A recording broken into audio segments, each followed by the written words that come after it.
Cool Figure TV. Revolutionary salute. Revolutionary salute. Like, share, subscribe. Welcome to the House of Revolution. You know I'm your humble host, the Yalmina Revolution. And is Ray J life in danger? Over talking too much about Diddler and Hollywood? But before we get into that, be sure to wipe your feet. That means hit the like button. Like, share, subscribe, support the platform, y'all. Well, this Friday night, weekend, we might well get into the Diddler. And what happened to Ray J? Did somebody try to whack Ray J? What's going on with the latest? Puffy and Hollywood was dressing some children up in some type of Japanese. What is sick? We'll find out what happened, y'all. Let's start the show off. This Ray J Diddy stuff is getting bonkers. That good dinner, Mike. Welcome to Popcorn Planet. I am Andy Signo. Now, look, I don't love TMZ as a brand, but sometimes they do have news that we need to report on, and they've been starting to slapdash these sort of documentaries quickly about Diddy. And last night, another installment debuted where Ray J did an interview. Now, I didn't realize the timing of this, but the timing of this was this premiered last night, and then pretty much right after it premiered, this happened. Now, we reported on this yesterday. If you missed our live, we talked about this, but now it's starting to make more sense. I didn't realize the TMZ documentary was out as this was being posted on his stories. To refresh you on what's going on, first, let's start here. Now, this is the clip from the documentary featuring Ray J. For those of you unfamiliar with Ray J, he was in that Kim K tape. And I watched more of the documentary where they sort of talked about that. And Harvey Levin's like, dude, you're like the king of these tapes. Like, why weren't you ever invited to these parties? And Ray J kind of plays dumb, is like, yeah, it's a good question. Makes me wonder if these things are true. It's a lot of weird stuff in there, but the reality is, like, is he covering up for something? Is he trying to save face? I think a lot of people in this are saving face. There's a lot of ex-workers who are now, out there trying to say, yeah, I wasn't working. I was just at the party. I think a lot of people are trying to save face and not look complicit in the actions of this freak off. So now I don't know if Ray J's complicit. He claims he doesn't like group X parties. He prefers to be just him and his partner, or just him and some women. He doesn't like to share. So he's like, freak offs aren't for me. But this is where things got interesting in the interview, and they did reveal this clip on TMZ. Let's watch it. In victims to keep their name out of it. I gotta be careful this music they always play. Do you know people who have had demands put upon them where they have paid off to keep this quiet? He's a friend of Diddy. Does he know of people who want to keep quiet? Now, this silence reaction is even longer in the documentary. Here's what I do know. People do catch and kills all day.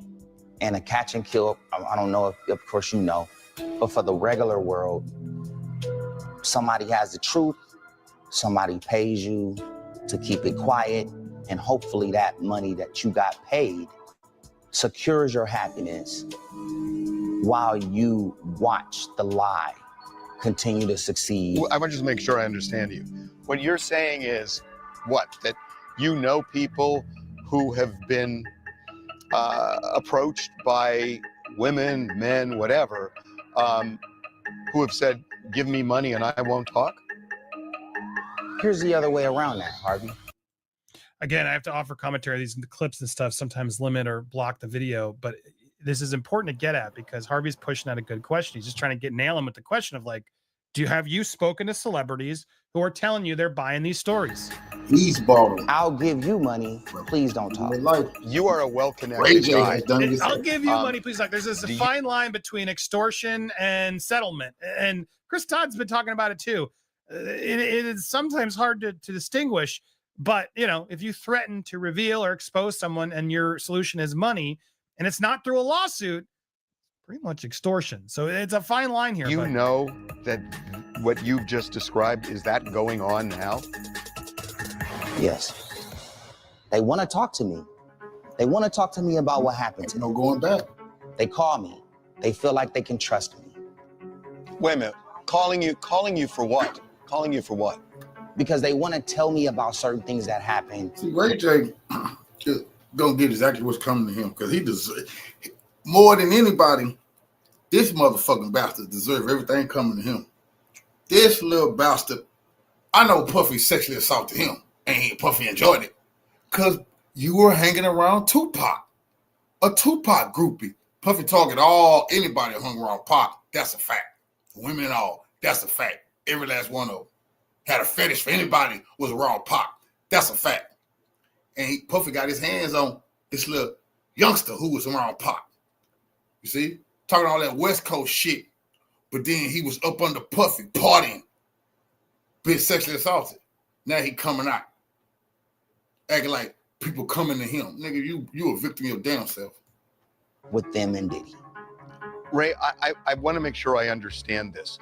Are these high-profile people calling you because they've had some affiliation with Diddy that they don't want to come out and they think you might be the vessel for it coming out? Is that what you're saying? Yes, that's exactly what I'm saying. And I don't even know why I just said it, but I said it, so what? Now they gotta be mad. Come get me.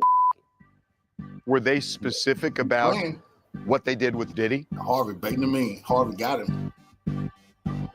I don't want to say. I think I said too much.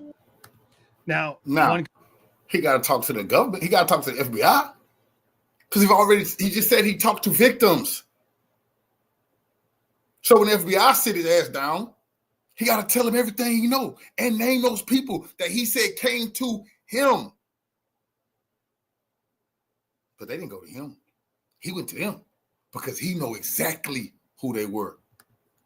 One could say convenient because there's a lot of people sort of starting and teasing and not really revealing things. But here's where the story takes a dark turn. This was last night after it premiered. Just tried to shoot me and tried to kill me. And you want me to apologize? Fuck you. Now, where is Wack 100? I'm going to do a video about that tomorrow. Where is Wack 100, his manager? Wack, somebody tried to kill Ray J? Where you at? Gossiping on Clubhouse with your cheeks in the air. What the hell is going on? Ray J been partying with Diddy. Wack, did you know that Wack 100? Where is his manager? Again, I have no proof of these things being connected, but I'm just telling you the timeline, how it goes. Documentary premieres yesterday. Last night, as the documentary is out there, this guy, Ray J, puts this out there. He ran to the internet. You want me to apologize? Apologize for what? We don't know yet. He hasn't elaborated. Maybe will, but he's getting shot at.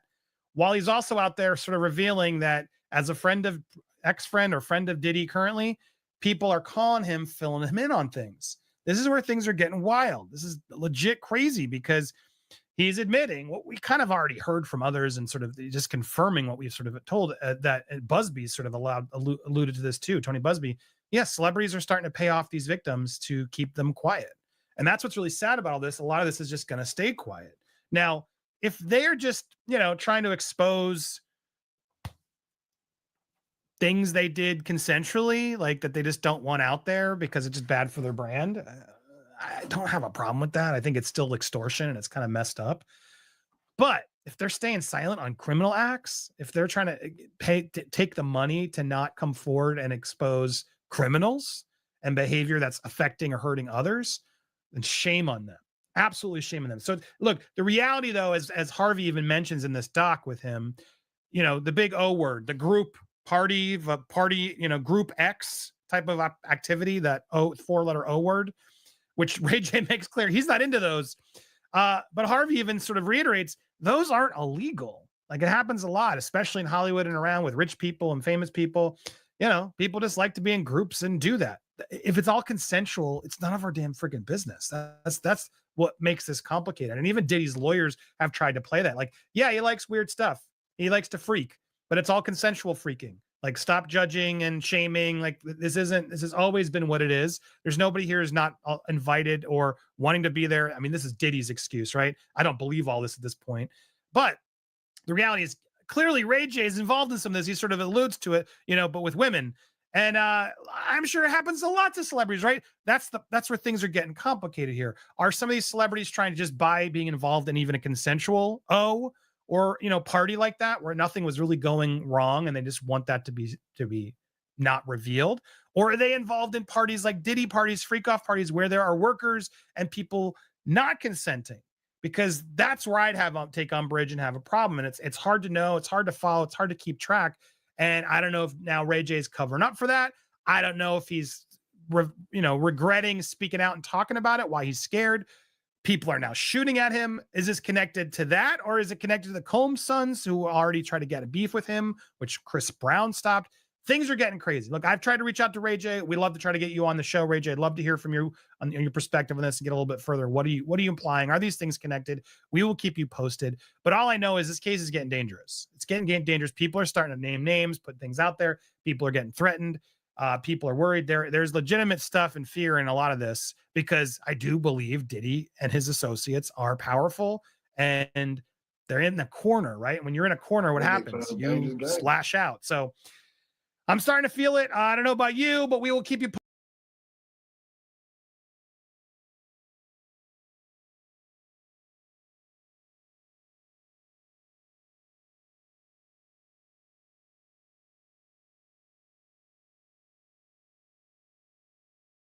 Salute, Queen.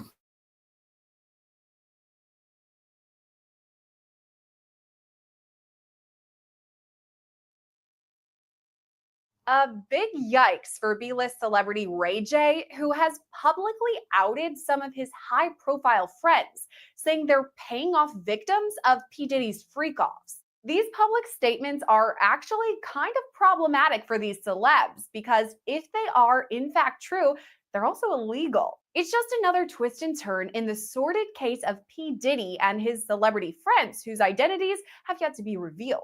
But could they be soon? We're taking a look into that and all things Diddy with criminal defense attorney Mauricio Padilla. I'm Sierra Gillespie, and this is Law and Crime News. Almost 2 months since P. Diddy's federal indictment, and we're still learning more details about his years of alleged sex trafficking. The newest information is actually coming from one of Diddy's longtime friends, Ray J. His real name is William Norwood Jr. You may know him as the brother of the singer Brandy, or more likely, the guy who made a sex tape with Kim Kardashian. Ray J is now back in the headlines after appearing in TMZ's latest documentary, The Downfall of Diddy, Inside the Freak-Offs. During an interview for the doc, he said, quote, "I'm hearing about artists paying victims to keep their names out of it." He's basically saying some celebrities out there were involved in Diddy's freak-offs and they're trying to pay off survivors. This part isn't entirely new information. We always knew Diddy had a lot of celebrities in his sphere, from the white parties with Leo DiCaprio and Ashton Kutcher to his past relationships with singers Jennifer Lopez or Cassie. But in more recent weeks, we've learned that some celebrities were also involved in these illegal freak-offs, and in at least one case with an underage victim. All this info came forth from Houston-based attorney Tony Busby. After Diddy's indictment, he revealed literally thousands of people came to him alleging abuse at the hands of Diddy. But these survivors mentioned other people too, some A-list stars that Busby says could be mentioned in future civil lawsuits. I talked to Busby just one day after he announced the suits and asked him about these celebrity names. These names that will be included, the ones that you are willing to include in these suits, why will they surprise us so much? Is it because they're beloved people in the Hollywood universe? I've gotten this question so many times, and I know, and you're doing your job, obviously, you want to know who they are, some kind of facts, so you can kind of figure out who they are. I think I'll just leave it at this. I mean, it was a secret that everyone knew about what was going on with regard to these parties and some of the things that happened in these so-called after parties. There was a pattern in practice, custom of behavior that went on for many, many years. The MO of how it went down was pretty much the same for many, many years. It typically included, people identified and specifically invited to certain venues and parties. When they showed up, they were given a specific drink. They were made to drink it. If they didn't drink it, they would many times be kicked out of the party. And a lot of these folks would drink this drink that was provided to them and literally could not remember hardly anything that happened thereafter. And the next morning woke up disheveled, injured, confused, scared, ashamed, full of guilt, and wondering what in heck happened to them. Some of them, of course, have clear memory about what happened, but literally could not stop it from happening. It's incredibly egregious, especially with regard to those that were minors at the time this happened. And it's my view that if you were around and you were there and you were watching this and in some way participating in this, you're complicit. It's one thing to, obviously, anybody that was directly participating in this, in my view, should be under the jail, but that's not my decision to make. That's the authorities. My job is to find and ferret out all the people involved, facilitated, benefited from, profited from, and make sure that they are parties in these cases as we file them. And there is a long list of people. I've said, and I'll say it again, I have no doubt that there are people right now who know that they were somehow involved in this, who are now scrubbing their social media, who are searching their memories, who are deleting their texts, probably deleting pictures, and trying to distance themselves from this. And we know who they are, or we will find out who they are. So, this is not something that's going to happen overnight, but I think we're at the tip of the iceberg here. Are you out and about running errands while you're watching our video? Okay, listen up if you're getting groceries or gas. I have to tell you about this new app, Upside, that gets you cash back on daily essentials. I now use it every time I pump gas because it's so easy and it's free. Here's what you need to know. It can sound a bit more like hush money. He said, quote, "Here's what I do know. People do catch and kills all day. For the regular world, somebody has a truth, somebody pays you to keep it quiet, and hopefully that money you got paid secures your happiness while you watch the lie continue to succeed." Basically, quote, "I'll give you money, please don't talk."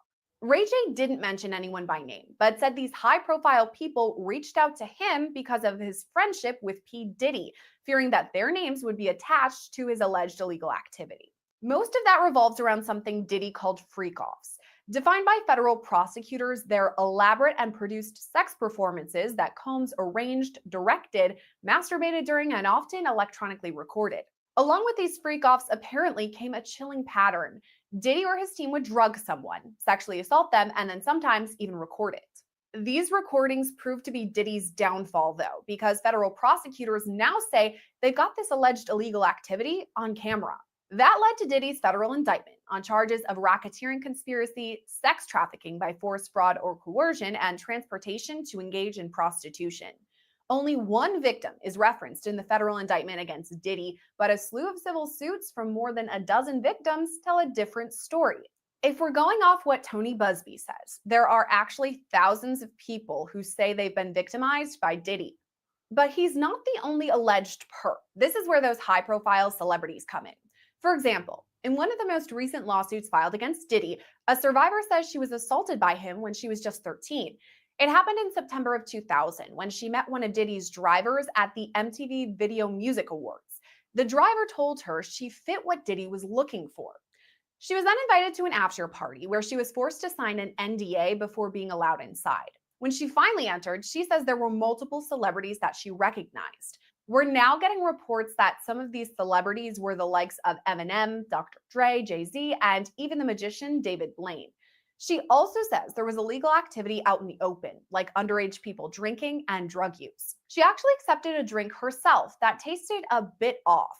She now believes Diddy or one of his associates slipped something into that drink. After that, she started to feel woozy after having a bit of the drink, so she went into a room that she thought was empty, but she didn't lock the door.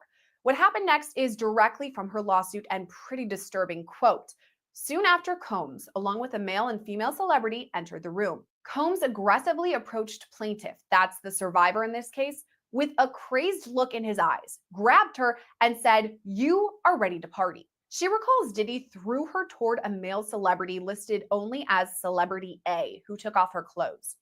After that, she says Celebrity A raped her, while Diddy and a female celebrity, referred to as Celebrity B, watched along. Later, Diddy tried to force her to perform oral sex on him, but she resisted and hit him in the neck. At that point, he then stopped. Now, there are rumblings that Celebrity B in this scenario may have been Jennifer Lopez, who was dating Diddy at the time. That has not been verified, and J-Lo hasn't even made any comments about it either. We're still unclear who celebrity A is as well, but he could be someone who spoke with Ray J. About revealing some sensitive information regarding his celebrity friends, Ray J said, quote, "I don't even know why I said it, but I said it. So what? Now they're going to be mad. I've said too much." So here to help us understand all of this is criminal defense attorney Mauricio Padilla. Thank you so much for coming on with us today. Thank you for having me. So what we're talking about today, P Diddy, some celebrities who may have been involved in his alleged illegal activity. And to me, this just sounds like these celebs are trying to head it off at the pass, stop before any of these victims or survivors mention their names in lawsuits. What do you make of it? Well, I heard what Ray J was talking about, and I watched a portion of the documentary where he's talking with TMZ, and he's saying that they've reached out to him. As far as I'm concerned, I think Ray J just cannonballed into the investigation, because what he's saying is that he has knowledge of persons attempting to obstruct justice in this investigation. If you're reaching out to victims, whether you were involved with Diddy or whatnot, and you're offering money for them to keep quiet, that's a federal crime. He's just admitted that he knows about it. So I don't see a scenario where they're not going to call him in and say, okay, who exactly did you hear this from? When did you hear it from us? And tell us right now, because as far as I know, he doesn't have any privilege. He's admitting that he has factual knowledge of people committing crimes. So when I watched it, I really think that he maybe made a mistake, and that he's trying to, jump in and trying to get his face seen and trying to become part of this story. But I think it just became part of the criminal investigation. You're right, because I do feel like he's trying to get involved. I mean, I haven't heard the name Ray J in quite some time. So, I mean, it did get me thinking about him again when I saw this headline that he was speaking. But then to your point, he also eventually says, "I think I've said too much. I got to stop talking." So he says what he says and then kind of backtracks, knowing that he might have spilled the beans a bit too much. So to your point, what's next then? These federal investigators are going to reach out to Ray J and say, okay, well, who's talking to you? Yeah, they could reach out to him informally. They could reach out to his lawyer if he has one. They could subpoena him to come talk in front of a grand jury and ask him all these questions about what did you hear? Who did you hear it from? Another problem with Ray J is a known good friend of P Diddy. There's multiple videos of them two partying. There's one where Diddy's talking about being outside or inside. He's obviously super intoxicated. Ray J's present. And so now the issue is Ray J says he's never seen a freak off. He didn't even know this occurred. And if we know anything about Ray J, we know of his past with Kim Kardashian. We know that he may be a freak himself. So for Ray J to be friends with P Diddy and say that he's never been to a freak off or didn't even know that freak offs occurred, some people might question that as well. So I think maybe he should have maybe opted out of talking in this particular instance. I think you're right. I mean, he could be saying, I've never seen a freak off. I haven't been involved, to kind of save face for his image. But I mean, if he is eventually put on the stand, it would be perjury if he lies and then prosecutors come forward and say, well, we actually have this video of you, Ray J, at this freak off. So do you think he may change his tune and reveal more about he could potentially have been involved or the people who he knows were involved? I see it a lot in my practice. People underestimate the tentacles of a federal investigation. People don't understand that this is the government, and when they set their sights on somebody nowadays with forensic evidence, text messages that are there forever, they're gonna look, and I think he's gonna have a situation on his hands when they start investigating him. Listen, I don't know what happened, and I don't know whether he knew or not. But considering the type of person that historically he's been, and the type of relationship that he's admitted he had with Diddy, I think that they're gonna look. And when I say they're gonna look, and the FBI's looking, they look for real. You're right. He does have a strong history with Diddy, this friendship. So it seems to me that he would probably have some sort of loyalty to P Diddy after a decades-long friendship. But now when things are getting really heated, we have the feds involved, the prosecutors, it could be a lot going on. Do you think it's possible Ray J could even flip and testify rather than for the defense, but for the prosecution? I mean, listen, that's always a possibility. And really, if he was friends with Diddy, what he's doing now is not helping at all. What he did in that documentary and talking about that he knows people that are paying and people are reaching out to him because he's a vessel and he is not helping. I think his desire to get FaceTime, to Diddy's detriment is obvious. And I think now he's maybe bit off a little bit more than he can chew when they come knocking, which I don't see a scenario where they're not going to. This is an ongoing investigation. This is a huge case. I mean, it's all over the media. The case keeps growing. Every day, there's a new news article. This is not the type of case where, with time, the amount of media exposure lessens. On the contrary, we keep hearing more. The story keeps getting bigger. And now Ray J, for whatever reason, has cannonballed into the case, into the investigation, and possibly to his detriment. Okay, I do have to wonder about Ray J's allegations that these celebrities are coming to him and kind of revealing this information. We know, at least according to the attorney who's filing some of these civil lawsuits, that the people who are involved, these alleged celebrities who may have committed the same crimes as Diddy, they're high profile names. They're people we would know, maybe even more famous than P Diddy. So if that really is true, these high profile names, why would they then be going to Ray J? I mean, shouldn't they be talking to their own attorneys? Yeah. Well, people would assume that if they're reaching out to you, maybe it's because you're as dirty as them. And they're figuring, I'm going to reach out to Ray J. Why? Because Ray J was at the freak offs. Well, I'm going to reach out to Ray J. Ray J knows P. Diddy. Ray J knows what's up. Like, why are you confiding in this guy that was admittedly a friend of Diddy unless you think that he has knowledge, he's going to stay quiet because he has the same, guilt-ridden evidence that you may have. So I don't understand it. Like, it really makes no sense on if someone's out there trying to pay witnesses to keep quiet during a federal investigation, committing a federal offense, because there's no way else to say it, committing a federal offense, and then reaching out to Ray J because they just want to open up and talk to him. It doesn't really make sense. Now, we do know the attorney who's bringing a lot of these civil lawsuits is Tony Busby out of Texas. And he says he's released some demand letters, or sent them rather, to some of these celebrities, kind of giving them an ultimatum. Hey, we're going to file this suit if you don't settle ahead of time with the client. I guess, what do you make of all of that? Well, listen, that's different. That's completely legal. And you really need to have some type of basis ethically as a lawyer to go out there and send these demand letters.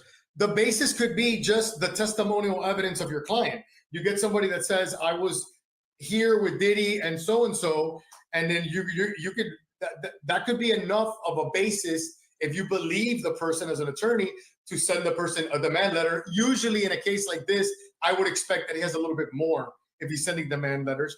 But yeah, I mean, listen, that's different because he's a lawyer and he's actually representing a client. So, but I do believe that he would have to have something a little bit more than just the testimonial evidence of his client to be sending these demand letters. What do you mean something more? I mean, the testimony you mentioned of the client, but potentially like a photo of them together or video, things like that? Yeah, I mean, listen, it depends. It depends who's the lawyer, I guess what state you're in, the rules of ethics in the state bar that you're part of. But, you could come under attack for sending a demand letter. People could say that, if you don't have a reasonable basis, you're basically trying to extort a high profile name. So the lawyer himself, to protect himself, can say, okay, well, I have the testimonial evidence of my client, meaning he says that so-and-so was involved. But usually lawyers want to protect themselves from the attack of you're extorting a high profile name, and would ask for something more. It could be text messages, videos, photographs, airline tickets, things of that nature, so that to defend yourself when someone says, oh, you're just trying to attack me because I'm a high profile name. If that is the case, and they do have this extra information, whether it be texts, calls, photos, whatever it is, let's say that they do have that. Send the demand letters to these unnamed celebrities, and the celebs say, okay, yes, I do want to settle with you so that my name is not mentioned in a lawsuit. If that is the case and that happens, is it possible that we, the public, never even hear who these celebrities are?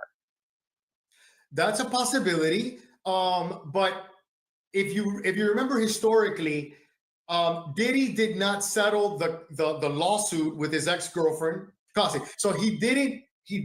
They filed it. He settled it a day later, but all of a sudden it became public record, and then that got the ball and the momentum rolling regarding the federal investigation. So people out there want to nip it at the bud, right? Pre-suit, and that's a legal thing that you could do. Now, whether or not what the lawyers' demand letters are privy to the federal government, I can't think right now whether or not there's a privilege attached, but the federal government could try and inquire from this attorney, who did you send demand letters to? You know what? Because one thing is, if you sign a non-disclosure agreement, that's saying that you're not going to go out and do an interview like I'm doing right now.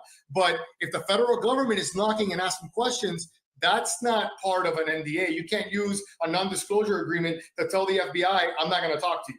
So I believe that if you're a celebrity and you had something to do with it, and they reach out to you and they send a demand letter, you're gonna want to resolve it, because you're not gonna want to happen what happened to Diddy when he settled it a day into the lawsuit, but it was too late because it hit the media.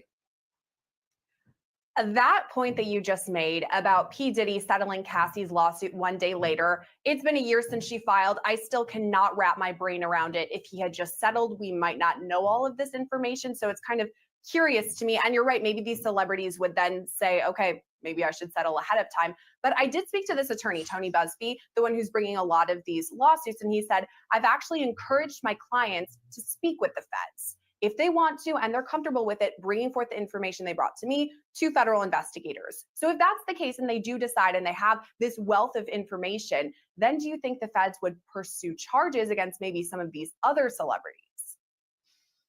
It's always a possibility. Listen, from the beginning, I always said that Diddy is not the top of the food chain, okay?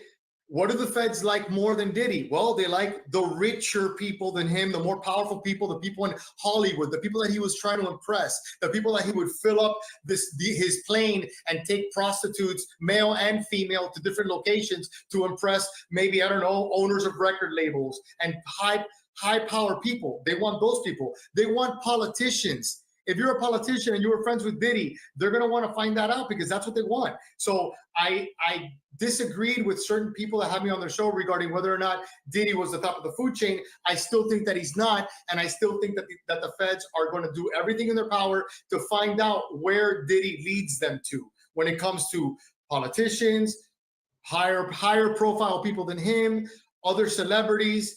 And I think that when it comes to politicians, Diddy was very active with the Democratic Party, and that motivates investigations one way or the other. You know, like politics motivates investigations. So I think we may be seeing some of that as well.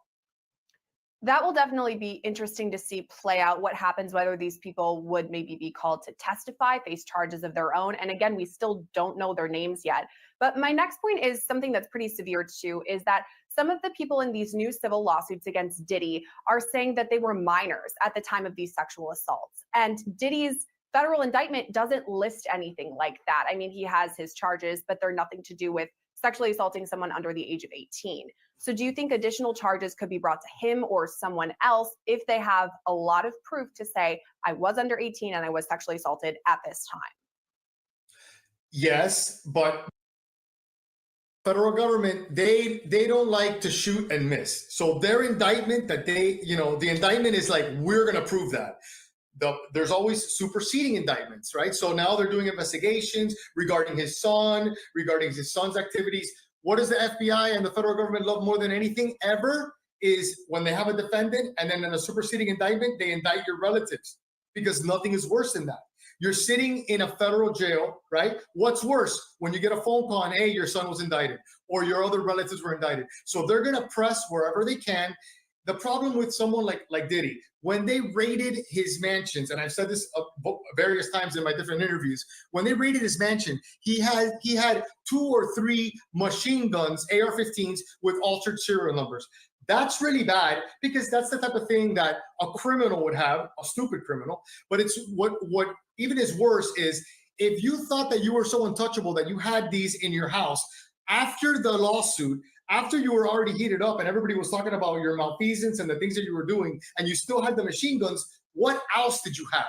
So I believe that search is a treasure trove of videos and things that Diddy had in his house, because if he didn't have the common sense to remove the machine guns, he didn't have the common sense to scrape his hard drives and get rid of all that evidence that he was accumulating. For what reason? I don't know. Another thing is that someone around, if you're a billionaire, you should have someone around you that can tell you, hey, you know what? What you're doing, you may think is fun, but it's a federal crime.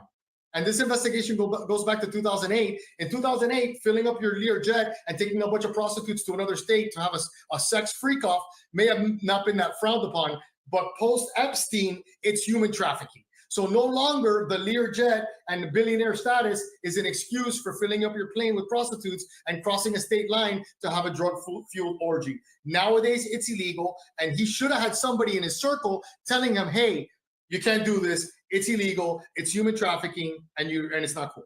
A lot of missteps on Diddy's part for sure, but talking about the evidence you were mentioning during those federal raids, I think you're right. There has to be an overwhelming amount, because we saw those raids in March and he wasn't arrested until September. So that's 6 months worth of investigation diving into all this information. Is it possible that there's more that the feds are still looking through right now, combing through extra information to see what they have to really bulk up their case? Of course. Listen, it starts off with whatever they seize at his house, and then that's going to lead to, is it a text message? Who got the text message? You know, is it a video? Who filmed the video? When was the video filmed? Is it location services? Nowadays, with every single one of my big cases involves a forensic evidence expert, and nowadays videos have stamps with location services that identify where it was taken. So yeah, what they seized at the raid is only the beginning. It's not the roof, it's the floor. For sure. We've talked a lot about the prosecutors on the federal side of things, but you are a criminal defense attorney. So picking your brain here for Diddy's side of things, I mean, he's still in jail right now. Things aren't looking super great for him, but he does have a huge defense team. What do you think they're working on right now? Listen, the defense in this case has to be, yeah, he's a freak. He would have freak-offs, but he's not a criminal. And all these people were voluntary participants. And all of a sudden they're saying that, oh, I gave them drugs so that they will comply. Maybe I gave them drugs because they like drugs and they like to do drugs at orgies. It's not the first time that we've heard of people doing drugs at orgies. So the defense has to be, it can't be this never happened. There's videos that it did. The problem is that when you're dealing with the voluminous amount of people and sex workers, that they'll easily flip and be like, no, you forced me. No, you threatened me. No, I wasn't a voluntary participant. And now I'm absolved of my own guilt, if any. And now I'm going to sue you because I'm a victim. So that's the problem that he has. And it's really, I can't fathom someone that was in his position that is worth what it was worth is going to be going out there and putting himself at risk. You know, like, I don't know, 1,000 bottles of baby oil. I mean, I've made jokes and said, you know, since when is sex lube a crime? Since when is having sexual lubricant in your house evidence in a criminal case? But the problem is, it is evidence because it's 1,000 bottles of this baby oil and the mass productions that he was having and giving people intravenous, IVs after the orgies. It's just, it plays out a pattern of what he was doing and an obsession. I really there's no doubt about it. He's a freak. And what they did was they put out that video of him attacking his ex-girlfriend, right? Successfully poisoned the jury pool, and especially in New York. So now they bring the indictment in New York where everybody knows Diddy. Everybody knows Diddy internationally, but in New York, everybody knows Diddy. He's from there. So anybody that's sitting on that jury knows about the case, seen the video. So that makes it even worse for him. You want to talk about poisoning a jury pool? That video killed him. A lot to talk about just based on that. I liked the word you used, voluminous, talking about the 1,000 bottles of baby oil, which we've all talked about a lot. And then you brought up the jury pool that has potentially been tainted. Right now, the trial date is set for May, less than a year after Diddy was arrested. Do you think they're really going to go to trial at that time? You know what? With a case like this, the obvious answer has to be no, because I've done a lot of big cases, and in big cases, there's always something comes up that you need that continuance. The expert that is not available. So the answer is probably not, but I'm pretty sure that they're going to try because their client is in custody. This is a guy this is another problem. Diddy is never a gangster. Diddy grew up in a good neighborhood. You know what I mean? All of a sudden, he became a rap mogul. He started hanging out with people that were really from the hood, and he started to convince himself that, if everybody's singing about being a pimp, I'm actually a pimp. If everybody's singing about being a gangster, I'm actually a gangster. Obviously not a gangster, committing egregious errors that have led to his arrest. Now he's not a gangster. He doesn't know what it is to do time. He's sitting in a federal lockup, and he's itching to get out of there. So for sure, he's pressuring his defense team. Let's get this over with. And they're probably telling him, well, listen, you're going to get your day in court. You're going to get your day in court. The federal prosecution rate, their success rate is like 97, 98%. I'm not going to tell you that they're unbeatable. They are, but your clients have to be counseled that even if you were nobody and nobody knew who you were, and the jury came in there not knowing who you were, they still have a 97% chance, 98% chance of winning. Now, you add in who you are, the fact that they gave you a key to the city, the fact that you got plastered on international media beating up your girlfriend in an egregious fashion. That video is horrific. That isn't a regular beatdown. That is a horrible, horrible beatdown. Everybody saw it. Everybody knows about it. So add that to the statistical probability that you're going to lose, and that's what you got. Now, what else can he do? Well, maybe he can cooperate. And how can he cooperate? He could rope in all the other people that were involved. Like I said, higher net worth people than him, and politicians. So if anybody out there that was involved in a freak off with Diddy should be sweating at this moment.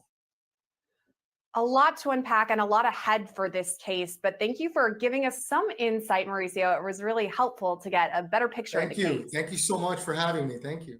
For his part, Diddy has pleaded not guilty to all the federal charges. His attorney released a statement reading in part, quote, Sean Diddy Combs is a music icon, self-made entrepreneur, loving family man, and proven philanthropist who has spent the last 30 years building an empire, adoring his children and working to uplift the Black community. He is an imperfect person, but is not criminal. To his credit, Mr. Combs has been nothing but cooperative with the investigation. Please reserve your judgment until you have all the facts. These are the acts of an innocent.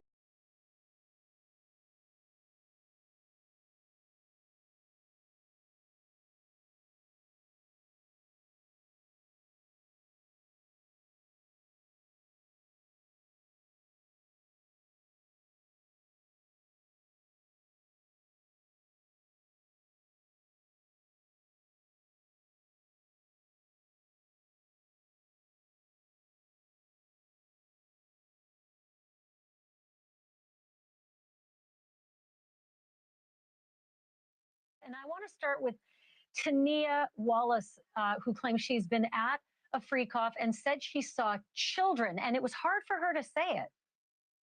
It was very hard for her to say it, Ashley. So what she said was that she was flown out from LA to Miami by the Saudi prince. And they ended up eventually on Star Island at one of Diddy's parties. She says, among many other things, I mean, she goes into detail. This, she says, happened in 2018. She says that she walked into the house and there was a cluster of adults around what she described as little people. And they were dressed up as Japanese Barbies. I forgot the name. It's Harak something. You can help me out here. It's a certain type of Barbie. Anyway, I know the name, but I've forgotten it. But go ahead. So she explained that that they were just clustered around these little people, and I kept pushing her, and she eventually said, "Look, they are little people who should not be at an adult party." And I pushed her, and it was apparent what she was saying is they were minors. Now, she didn't see anything specific that was going on with them other than that adults were kind of huddled around them. But she told just a wild story about what was going on at the I was house, shocked that Harvey, even at 7 in the morning, yourself, that this thing those apparently children. raged all night long. You know, it's amazing. TMZ always gets such great scoops, and this one might be one of your best as well. You got a hold of one of the Freakoff tapes. Your producers have seen it. The description is, and I'll quote, "It's porn directed by Diddy himself." And a male sex worker really sort of walks through what happened in the experiences that he had. They didn't sound illegal, but they sure seem to comport with a lot of the other stories that have been told. Yeah. So the this was a threesome. What you would ask me about earlier about Tania Wallace, she said there were more than 100 people at that party, including at least 4 celebrities. But this, what you're talking about now, was a threesome, and that's something that the U.S. attorney even referenced. And his lawyer in an earlier documentary we did, he was describing threesomes. He says it was all consensual. So yes, what we're told is that this male sex worker was flown out to various locations over a couple of years: Miami, New York, Los Angeles, and one other.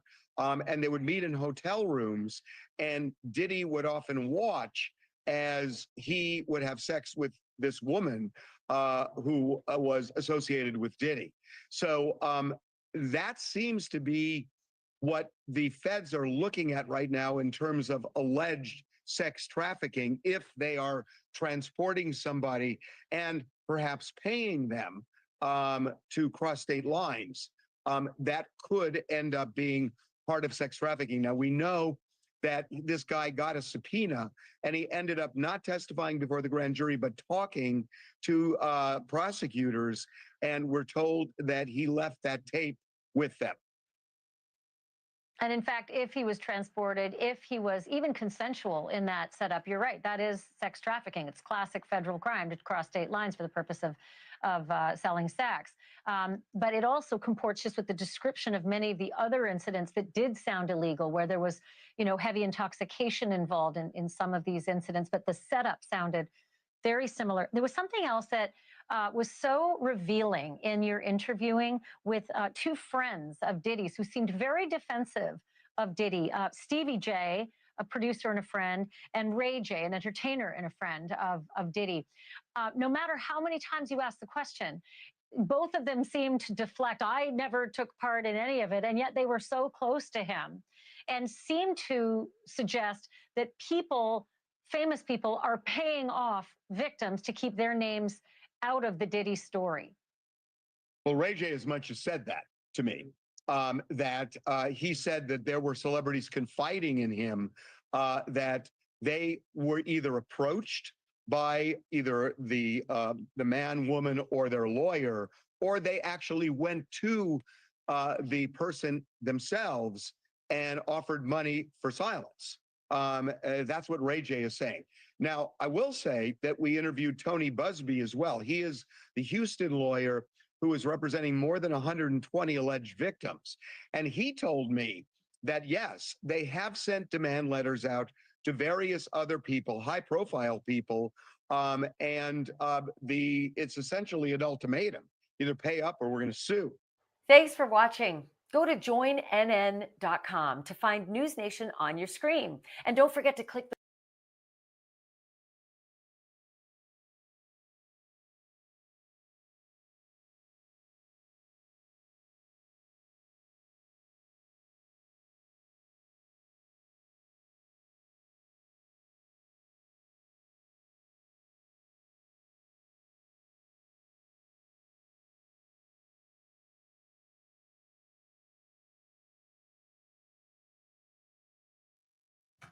These two had a massive hit together with I'll Be Missing You. And now Sting is finally breaking his silence regarding Diddy. Also, the prison where Diddy is housed apparently is letting him spy on the females.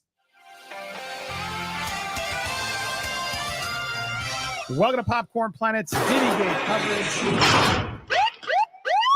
I'm Andy Signor. We got 2 updates for you. Also, before I get to those updates, we have some amazing guests who are lining up to be on the channel for interviews. You're not going to miss it. If you haven't already, hit that subscribe button, hit the bell for alerts.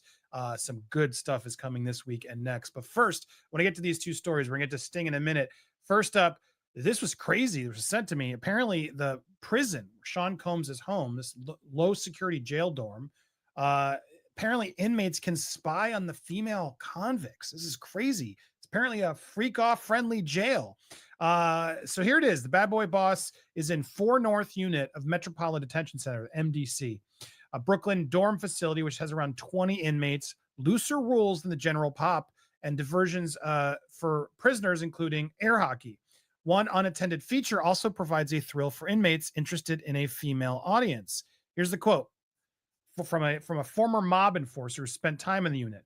There are grates in one of the rooms of 4 North.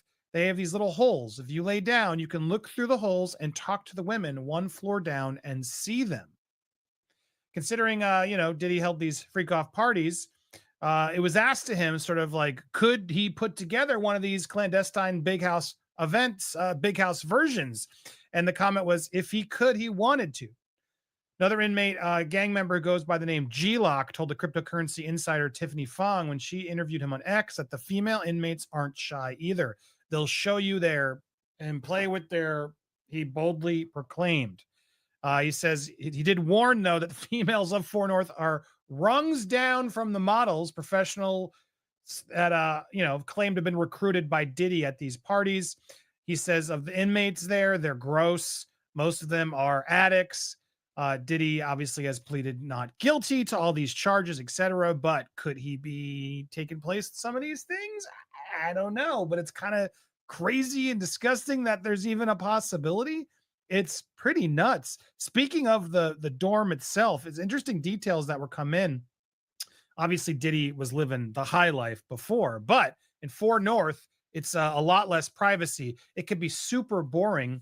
The dorm is reserved for high-profile criminals such as Sam Bankman-Fried, who is currently serving alongside Diddy for cryptocurrency scam. R. Kelly was also there.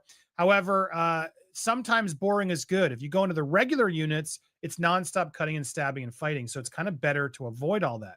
Positive bit for Diddy is that he has more freedom than inmates in other parts of the jail. They are not in cells. Friend frequent correspondent told, you envision them in small cells, but they are actually in a unit that is set up like a dorm and designed for high profile individuals. Royal treatment at the MC is very small beds, even smaller than twins, and no more than a foot apart from one another. The beds are made of steel. Mattresses are 1.5 inches thick, and there are no pillows. The lack of privacy does not end there. The showers and bathrooms only have thin curtain for privacy. A lot can be heard by the other inmates. So look, he's got it tough, but it could be worse. It will be worse if he's actually sent away. There is no set schedule. You can't linger in bed and stay up all night, but you gotta, go to your head counts, wake up early, typically 6 or 7. With the right cop, you can spend all night watching television. So also a lot of time killers. There's a gym, board games, card games, ping pong. They have access to tablets where they're not connected to the internet though, but they can watch movies, play games, listen to music. There aren't a lot of books apparently. Going Infinite was not there. Going Infinite about Bankman-Fried was not there when Sam first arrived, but there is now. Maybe someone smuggled it in. Interesting. Diddy's not eating his favorite delicious delicacies. We've talked about that, but overall, I'm more disturbed by this weird. Why can we spy on the females there? They haven't hold up the grates. Let's fix that. Let's not give them that win. Meanwhile, Sting, Diddy, they had a huge hit. The tribute to Biggie, "I'll Be Missing You," where it sampled "Every Breath You Take." Well, Sting has now responded. Here's the quote, came in from LA Times. Sean Diddy Combs famously sampled "Every Breath You Take" from his "I'll Be Missing You." Do the recent allegations against him taint the way you think about every breath you take? Sting replied, no. I mean, I don't know what went on with Diddy, but it doesn't taint the song at all for me. It's still my song. Well said. People still love it. Absolutely. So look, he's being careful. He's not chiming in on this. He's been friends with Diddy. That's what's also interesting about this. And you go back and how this whole thing happened. How did Diddy sample "Every Breath You Take"? He said, this is back in the day, these guys just take your stuff, put it on a record, and deal with the legality later. Elton John told me, you got to hear "I'll Be Missing You. You're going to be a millionaire." Sting said, I am a millionaire. said, "You're going to be a millionaire twice over. I put a couple of my kids through college with the proceeds, and me and Diddy are good pals still." Sounds like they weren't in the beginning, as more and more is coming out. Diddy was recently, not more recently, this was in 2023, talking about how much money Sting made at the time. I was joking. This was like on a Breakfast Club appearance about 2000. I want y'all to understand I was joking. It's called being facetious. Me and official Sting have been friends for a long time. He never charged me $3,000 or $5,000 a day for missing you. Probably makes more than $5,000 a day from one of the biggest songs in history. So he was out there trying to say like Sting was charging him those residuals. And the question as to how much he actually made has always been up to date. But I wanted to play this clip since we're talking about Sting in the song, because I don't know about you guys. I want you to watch this. I get the sense they're friends, but they're friends probably because he made a lot of money. Diddy ended up making Sting a lot of dough for that song. And he's very careful about speaking out about Diddy or the relationship or even talking about the truth about it. Is it true? Is it true that Diddy has to pay you $2,000 a day because he didn't ask permission to sample every breath you take? Yeah. Wow. For the rest of his life. Wow. No, that's a lie. No, I read that before. Wow. That's not true, is it? Yeah, why would he lie? It's on the radio. Yeah, it has to be It's on the radio. He's there with Shaggy. He was like, come on, this is stupid. And he's just not letting it down. He doesn't really want to fess up. It ain't fake news. That's why Diddy slipped down from number 1 to number 2 on the Forbes list. Oh my God. No, I'm saying. but did he ask you for permission? Yes, he did. After the fact? Yes, he did. Did he ask you permission? Yes, he did. After the fact? Yes, he did. So he's just not having it. He's not getting involved in the drama. It was after. We're very good friends now. Oh, okay. We're very good friends now. Notice that? Because he got rich from it. Were you upset? No, not at all. Who's happy? Yeah. No, I'm very happy. How much you said it was again? I think it's It was $2,000 a day. It was for a the rest of his life. beautiful version of that song. And, Yeah. So how do you guys go? That's it. Then they go on to talk about how Shaggy and Sting have made a lot of songs and even the whole album together, and that's what it is. But look, this song was a massive hit. Look at that. What is this? Platinum, 3 times standard, 3 times platinum, gold. This song was mega hit. Now look, he even got Grammy nominations. This whole thing was bonkers because of it. So it's encouraging to see, look, Sting's not getting involved. Sting made a lot of money. Sting's a careful guy. He doesn't go out there and cause any drama. But it's interesting to see that, he's making it clear, that's my song, not Diddy's. And let's be clear, chat, it is his song. Every Breath You Take is absolutely a Sting Police song and not a Diddy song. Diddy sampled it for that song. It was popular because of Biggie, because it was a tribute to Biggie, and also because that riff is catchy. Everyone knew it. It was a good producing of the riff. But no, the song is Sting's, and there's no reason why Every Breath You Take should be sung. If there's any reason Every Breath You Take is tainted, it's just because it's a creepy stalker song. It is if you listen to the lyrics, but it's a beautiful, amazing song. I got to see Sting live with Billy Joel here in Tampa. They played like a one night only event, and they're starting to do it at a couple other random cities, one night only in each city. Definitely catch it out. He's still got it. Sting is amazing. Good dude. Seems like a good dude. Look, I don't think they're friends. I don't believe he was at these freak-offs. Judging by what I've watched, sounds like he kept his distance. He was frustrated. He got paid. He was grateful he got paid, realized, okay, you know what? This is good business. I don't believe that they were close friends, and I don't believe he's covering up for him. But what do you think? I'm curious what you think.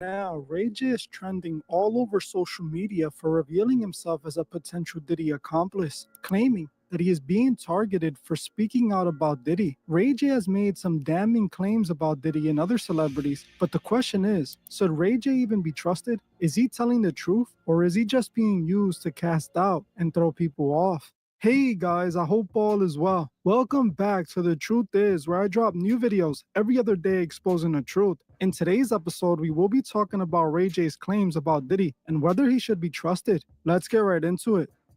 Over the last few weeks, Ray J has been making his rounds in the media. Like many people who were once around Diddy, Ray J is now speaking out about what he saw while he was around him. This is surprising because for the most part, those who have spoken out about Diddy were mostly people who weren't celebrities. But here we have Ray J coming out and making his own allegations about Diddy. While Ray J didn't confirm or deny anything Diddy did, he did claim that other victims of Diddy have reached out to him in hopes of stopping him from exposing them. He said this while doing an interview for TMZ that was used inside of the Diddy documentary TMZ released. In the interview, Ray J could be seen talking about catch and kill, which is an industry term for killing a story before it hits the media. For example, the freak-off tapes that are floating around have been rumored to be stopped from coming out because of a catch and kill. A lawyer brokered a deal between the person in the video and the people who had the video to keep it from coming out. This is what's called a catch and kill. This is exactly what Ray J mentioned doing regarding the Diddy freak-off parties, claiming that he was essentially offered money to keep him from talking about what he saw other celebrities doing at the Diddy parties, claiming that they're trying to convince him not to release this information. Ray J also claims that he shouldn't have said that, and that now these people are going to be mad at him, even stating that he doesn't care if they come after him. I'm hearing about artists paying victims to keep their name out of it. You know people who have had demand put upon them where they have paid off to keep this quiet? Here's what I do. People do catch and kill all day. And the catch and kill, I don't know if of course you know, but for the regular world, somebody has the truth, somebody pays you to keep it quiet, and hopefully that money that you got paid secures your happiness while you watch the lie continue to succeed. I have to make sure I understand you. What you're saying is what? That you know people have been approached by men, whatever, who have said, give me money and I won't talk? Here's the other way around that, Harvey. I'll give you money, please don't talk. You are a well-connected guy. Do you know what you've just described, that going on now? Yes. They want to talk to me. They want to talk to me about what happened to them. They call me. They feel like they can trust me. Wait a minute. Calling you for what? Because they want to tell me about certain things that happened with them and Diddy. Ray, I want to make sure I understand.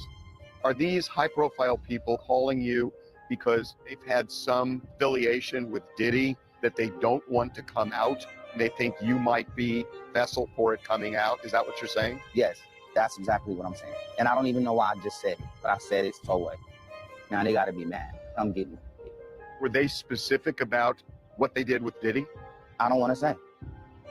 As you heard for yourself, Ray J claims that some of Diddy's accomplices have reached out to him in order to silence him and keep him from talking, claiming that they offered him money to keep quiet. Ray J then claims that he doesn't care if they come after him for exposing them, something that he seems to have since regretted. It appears that Ray J wasn't lying when he claimed that there were going to be people coming after him, as just a few days back, he was pressed by Diddy's son at a Halloween party. According to Ray J and many others who were at the event, Ray J was about to get jumped at this Halloween party by Diddy's sons and their entourage. Ray J actually told Wack 100 this on a live stream, telling him that the Combs brothers were actively trying to attack him.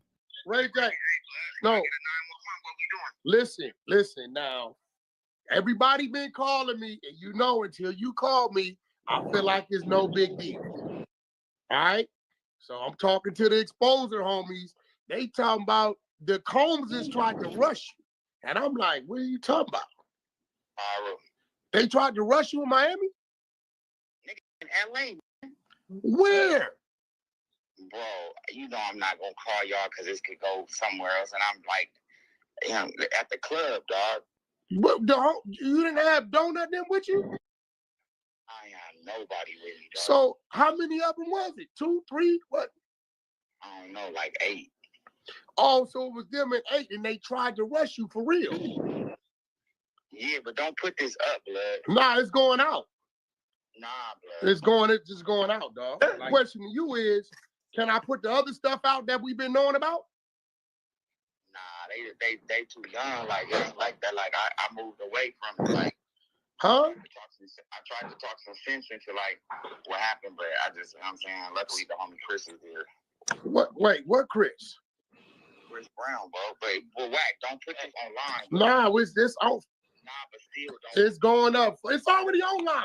As you heard for yourself, Ray J confirms that he was about to get jumped by the Combs family, even telling Wack not to tell the media this because of how afraid he was. While this already looked bad for Ray J, things only seem to have gotten worse. Ray J now claims that someone even shot at him. He didn't say who did it, but considering the things he's talking about regarding Diddy, it seems pretty obvious, doesn't it? First, Diddy's sons try to jump him, and then someone tries to take him out. It's pretty clear to many what's going on. Ray J is obviously being targeted for speaking out about Diddy, right? Well, I'm not so sure about that. Is Ray J really a victim of Diddy? Is he really being targeted, or is he just controlled opposition, trying to throw people off from the truth? While Ray J is pretending to be revealing the truth, he actually hasn't revealed anything at all. All he said was that celebrities were contacting him in order to keep him from putting out information. He didn't mention what that information was or who those celebrities are either. So he didn't really reveal anything. In fact, by him mentioning that he knows things and choosing not to release them, he's pretty much protecting Diddy and all the other celebrities. Now he claims the Combs brothers were trying to jump him, but they didn't touch him. He also claims that he was shot at, but besides him saying that, there isn't any proof. There's many reasons why I can't trust Ray J, and I'll tell you some of them. First, he's been in the industry for many, many years and has partied with Diddy several times. He also admits he's friends with Diddy. More importantly, I believe Ray J not only attended Diddy's parties, but was most likely a part of those freak-off events. Let me explain why I believe this. A couple weeks back, I did a second interview with the former industry publicist Jonathan Hay. For those that didn't catch those interviews and don't know who Jonathan Hay is, he's an industry insider who worked for the industry for years, working with artists like Jay-Z, Biggie's estate, Rihanna, and even Whitney Houston. Jonathan Hay left the industry after having some issues with Drake, who he believes set him up. In that interview I did with Jonathan Hay, he made some claims about Ray J that made me realize what's exactly Ray J's purpose in the industry. According to Jonathan Hay, Ray J was allegedly recruited by Jay-Z and Beyonce to engage in Jay-Z's version of the freak-offs, claiming that Jay-Z made Ray J hook up with Beyonce while he watched like Diddy. I did hear those rumors, you know, and when you said Jay-Z was sleeping with Chris Brown, I also heard that rumor as well. Oh, so you heard a rumor of Jay-Z hooking up with Chris Brown as well? Yeah, you know, because like Diddy, Jay-Z's sexual preference is peculiar to say the least. And that's another thing. You in the last interview you said that Jay-Z was bi, and that you were 100% sure that he was. Correct. How do you know this?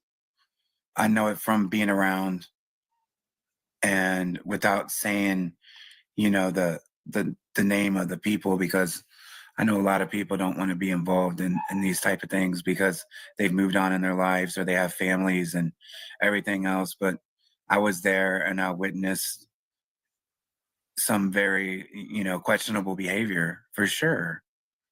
And like the tour that I was on with Jay-Z, they did a documentary. It was Jay-Z, DMX, Amil. They made like, what was the name of the documentary? But it was that tour, and you know, they had trans women on the bus.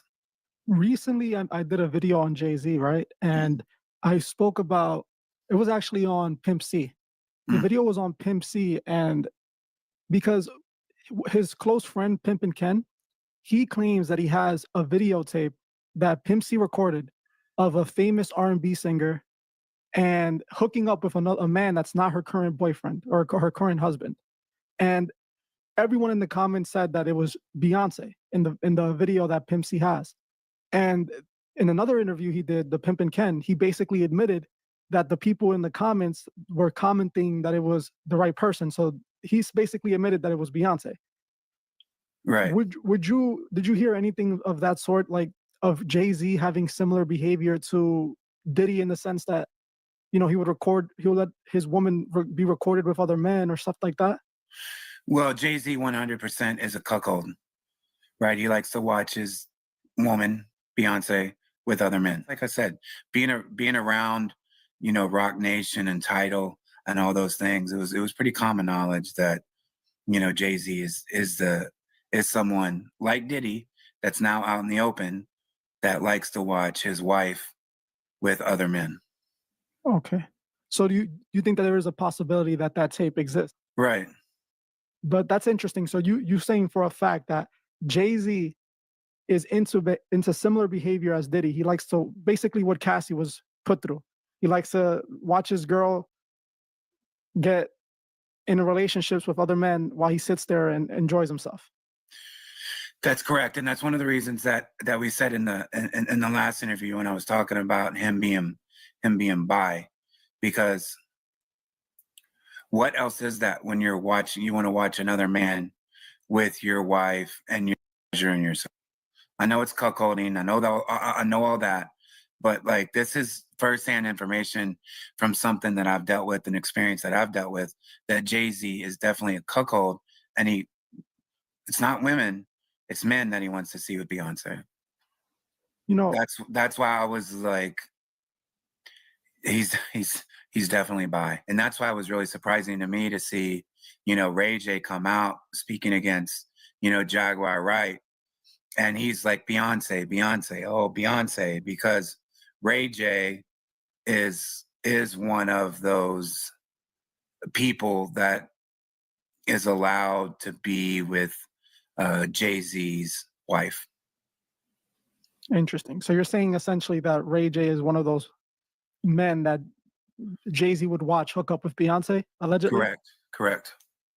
Very interesting. As you heard for yourself, Jonathan claims that he knows Ray J would allegedly hook up with Beyonce while Jay-Z watched it all go down. This right here lets you know exactly what Ray J's purpose is. If Ray J was attending the Jay-Z and Beyonce freak-offs, he was definitely attending those Diddy freak-offs as well. And considering all the pictures he has with Diddy, that's obvious. This is why if you listen to Ray J talk about the Diddy freak-offs, you won't hear him saying anything negative. He's just trying to protect Diddy. And by protecting Diddy, he's protecting himself. This has always been Ray J's position. Just think about it. One of his most famous moments was when he made an S tape with Kim Kardashian. This tape was being shown around the industry to the higher-ups, being shopped around by Kim Kardashian's own mother. This is what Hollywood is up to behind the scenes. They have to blackmail each other in order to keep them from speaking out. All the new stars go through this. Chris Brown allegedly had to do the same things. Brick Baby, who's a host on a No Jumper show and was a former friend of Chris Brown, who also has a song with him, recently exposed this. According to Brick Baby, Chris Brown was allegedly recruited by Kanye West and Kim Kardashian to do the same thing Ray J did with Beyonce and Jay-Z.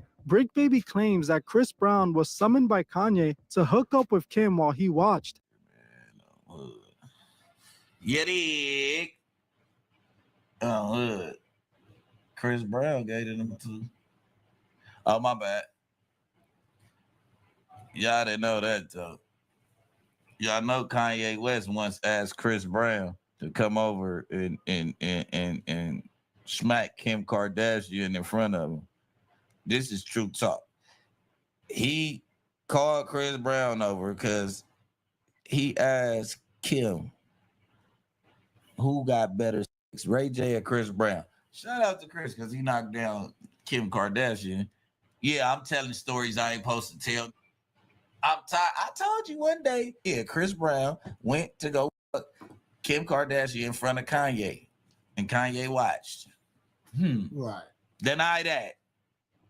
I call Tiger right now. As you heard for yourself, Brick Baby alleged that Chris Brown had to do the same things in Hollywood. He allegedly hooked up with Kim while Kanye watched it all go down. It's interesting because even in that video, Brick Baby mentioned Ray J. Ray J is not going to snitch on Diddy because he would be snitching on himself. Ray J claims these people are reaching out to him to prevent him from talking. This is what they're preventing him from talking about. Ray J was being contacted by the celebrities who recruited him to hook up with their ladies while they watched. This is the secret that Ray J is keeping. He has been participating in those Hollywood freak-offs with many of those celebrities, not just Diddy. They want him not to speak out about the things he... And who saved Ray J? Who saved Ray J from Diddy's sons? Chris Brown.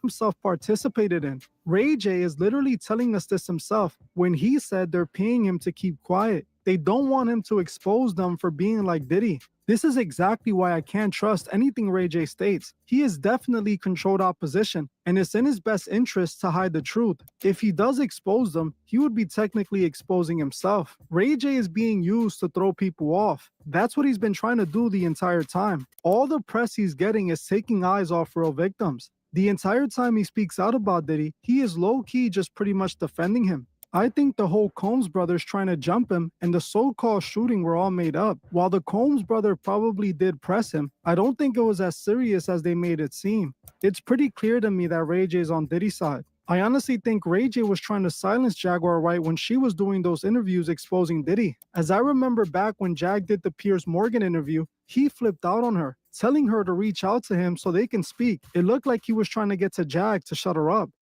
Hey, yo, Jaguar Wright, I told you I had an opportunity for you. I told you I had bags for you. I'm trying to hear what you got to say. But you want to keep taking these other money and not showing love to the community? That's weak as f***. Hit me right now so I can make sure you get a bag and I can understand what the f*** you talking about so we'll know what's the truth and what's not. That janky as f***, you ain't hitting me back, but you hitting all these other back. That's from all these other countries. Like you safe over there. You safe with me. Stop acting scary.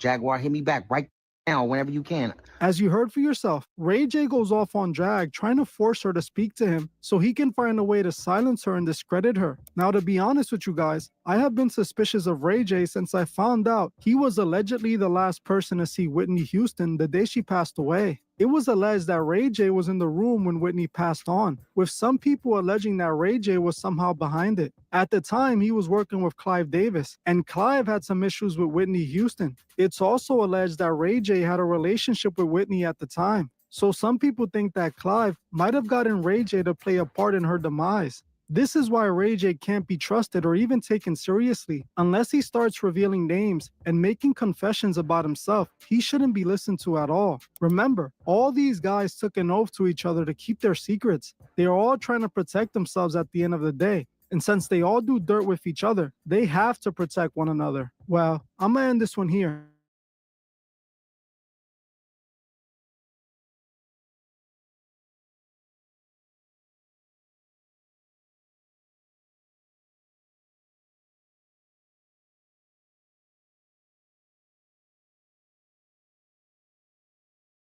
Okay, this just might be the craziest thing that we have heard out of the Diddy saga, because the streets are now saying that Snoop Dogg, of all people, was allegedly in bed with Diddy and knew about the freak-offs long before the rest of the world caught up. Girls, say what now? Oh, and y'all know all those tapes that were recovered by the feds from Diddy's house? Well, the streets are now saying that Snoop was allegedly on the tapes because he was at Diddy's freak-offs. Girl, this is about to be one of the nastiest stories to come out of this Diddy saga, so let's break it down. Did Snoop really help Diddy get girls for the freak off? So word on the street is that Snoop Dogg's been low-key shady in the industry since way back in the 90s. Insiders have even whispered that he might have been a part of some dark plot to take Tupac down. Jaguar Wright and Suge Knight, Snoop's old boss, have teamed up to spill all the secrets, and they're coming for Snoop hard. According to Jaguar and Suge, the reason Snoop has been extra quiet about the Diddy mess is because he's allegedly working with the same higher up. Basically, they're saying Snoop's got as much on the line as Diddy, so he's keeping his mouth shut. And to add more fuel to the fire, Suge, along with folks like journalist Teray, is even hinting that Snoop didn't just know about Diddy's alleged wrongdoings. He might be involved in some similar shady business himself.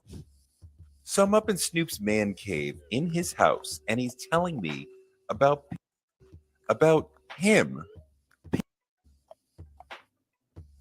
He said it was a natural calling, and he had women, he said, working for him from on every exit from the 10 freeway to the 101, because he had barracudas who would go out and recruit new people and bring them into his situation for him.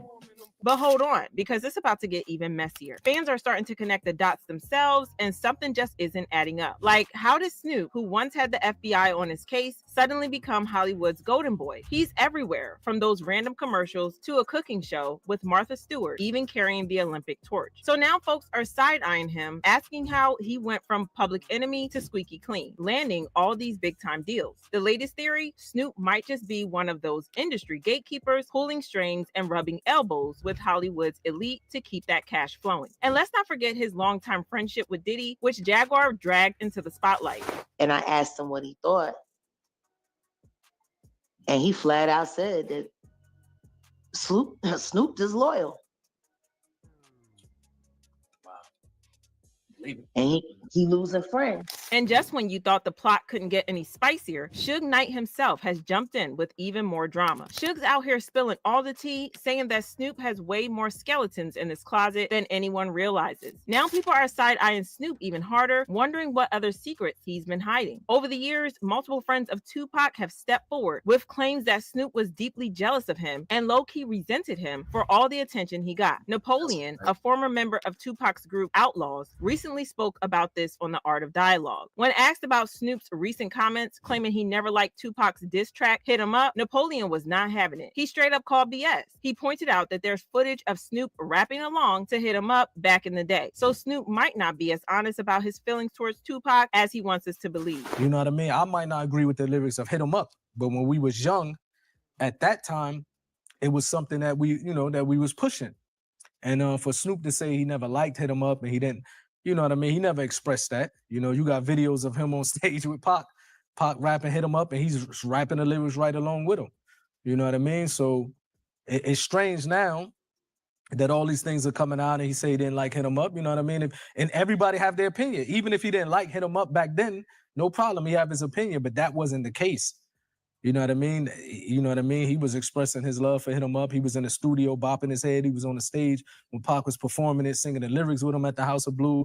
It's real strange that, you know what I mean? Like I said, I really think, you know, it's a lot of maybe some of the things that he couldn't tell Pac face to face. He's able to do it in these interviews. And if the tea wasn't already hot enough, Low MB, a former Death Row artist from the group OFTB, just added his 2 cents, backing up all these claims about Snoop's alleged jealousy. According to Low MB, Snoop was definitely feeling some type of way about the Tupac mania. He said Snoop just couldn't handle how Tupac completely took over and got all the attention from fans, the industry, and even folks within their own crew. That admiration Tupac was getting apparently struck a nerve with Snoop, and the envy was real. Some insiders now believe this jealousy played a role in how Snoop acted towards Tupac when he was alive. Pac was slowly but surely, you could say, taking over because he the hottest thing smoking right now. Snoop is cool, but he ain't got no new record. Tupac got all new shit coming right. It's hitting you all upside your head right now. So he the hottest thing smoking. So now the tension is getting a little heavy between Snoop and Tupac.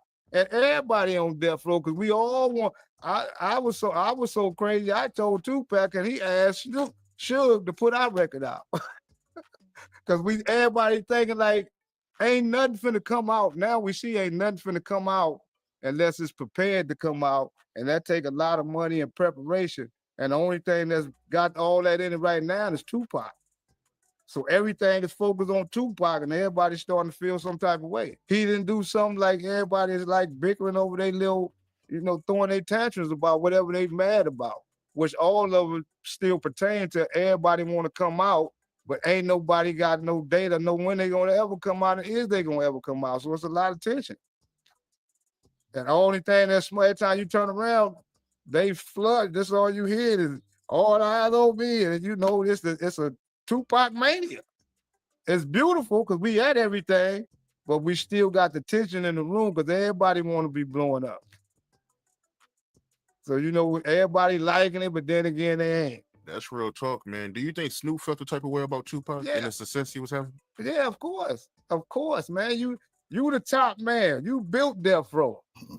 And now you gotta get in line. Come on, man. How else you gonna feel?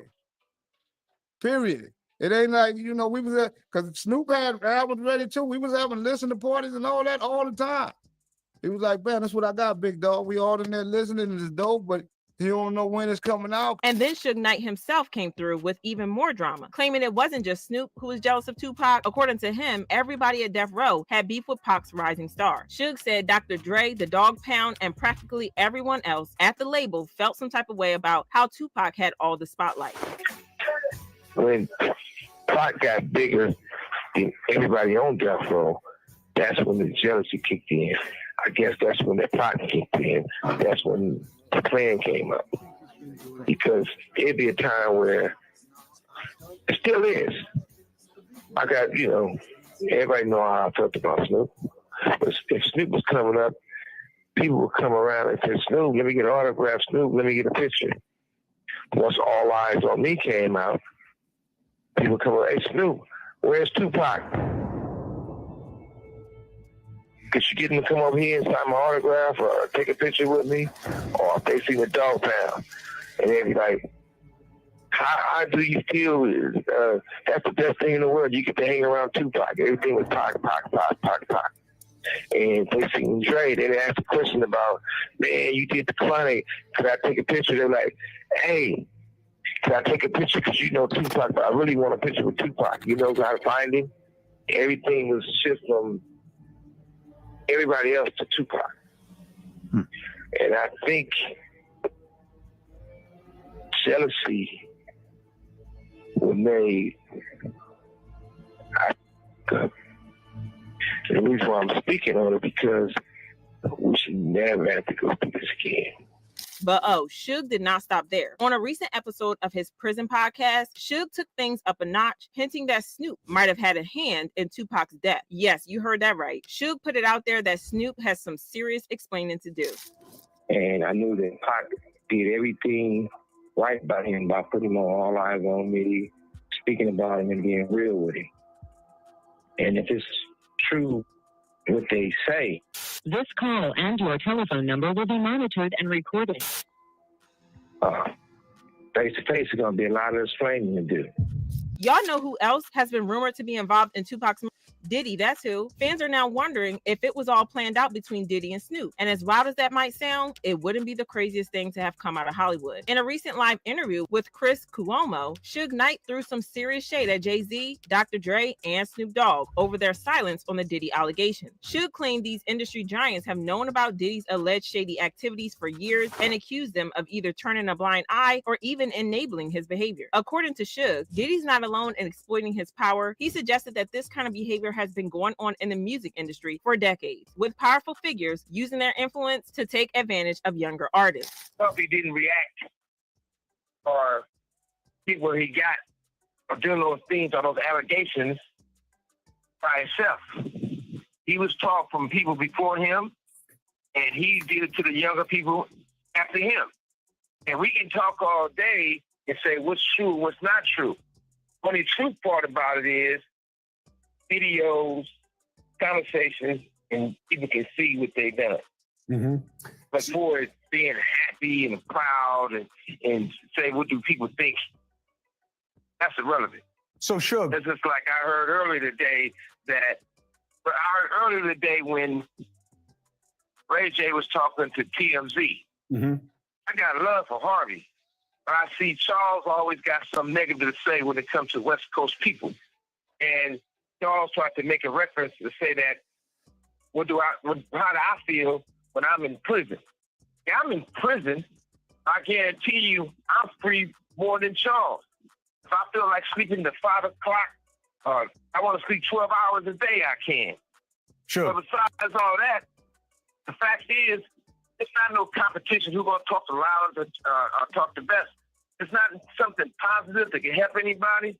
I don't get on no platforms that should be something positive. If it ain't positive. Then Suge dropped some major names, including Jay-Z and Snoop Dogg, claiming they all knew exactly what Diddy was up to behind the scenes. He suggested that this is exactly why they're staying silent now, because they've all got too much to lose if the truth comes out. I don't care if it's P.I., I don't care if it's Rick Ross, I don't care if it's Jay, I don't care if it's Snoop, I don't care if it's Game, I don't care if it's Dre.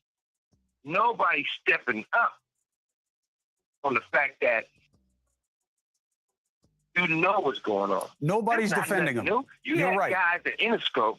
You're right. Okay. Nobody is defending him, but that's why I was interested in hearing your perspective. Now, as for Snoop and Diddy's friendship, there's no secret. Snoop was a regular at Diddy's parties, well, at least the ones that were officially on the radar. You know, the high-profile events where the cameras were rolling and everyone smiling for the gram. But what was really going down behind the scenes? That's where things get murky. Snoop Dogg edition, nigga, the 70s style, boy. Hold on. Hold this. I got you. Go ahead. Lock out on this. Oh, he locked that one like that? Oh, he locked it. See, that's 70 blocking right there. That's locking. That's called pop locking. That's locking right there. Snoop and Diddy were often spotted together at events, vibing at NBA games, and just out here living their best lives. Apparently, it goes even deeper. Snoop's kids are close friends with Diddy's sons, making their relationship even more intertwined. So it's not just business or party vibes, there's a real family connection at play here too. The whole thing is looking like a much tighter web than anyone realized. But if you think that this has been crazy so far, it's about to get even worse because according to an insider, there's a naughty tape of Diddy and Snoop that shows them doing some interesting stuff. Now, another part of that book as well, I want to just kind of switch gears just a little bit. Now, in the PG version, there's X's. There's a bunch of X's for certain people's names. Like who was the X's that was taken out of the book? The X's was for Snoop. Oh. Yeah, it was for him, about him sleeping with, supposed to been in the bed with Diddy. Whoa, that's crazy. They caught it. You understand? Like I said, we call him the director. If you don't sit on his lap or do what Diddy want to do, it's cut. You do what he wants you to do, it's action. Child, Cat Williams was not joking when he said that 2024 was going to be a crazy year because the thought of Diddy and Snoop having a thing behind the scenes is just wild. Fans aren't exactly shook by this, and they commented, Snoop Dogg has always just given me the creeps. Anything the doggy dog would do would not surprise me. Seems like he is quite the sneaky opportunist. I thought the G was for gangster. Boy, was I wrong. Snoop Dogg being part of this doesn't surprise me. And the dog stuff is freaking me out. The dog-related names scare me now. Specifically wondering why do they call Mr. Moss Lil Bow Wow that poor dude? Why did they give him that name? This is crazy. But y'all let me know how y'all feel about Snoop being caught up in this drama, and then check out this next video.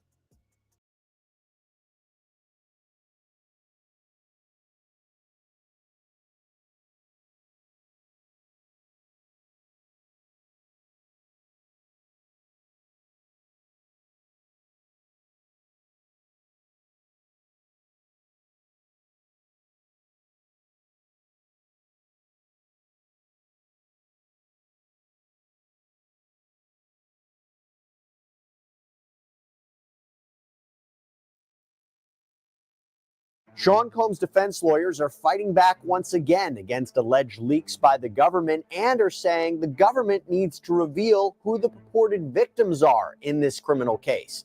Let's see what they're arguing, and will it work? Welcome to Sidebar, presented by Law and Crime. I'm Jesse Weber.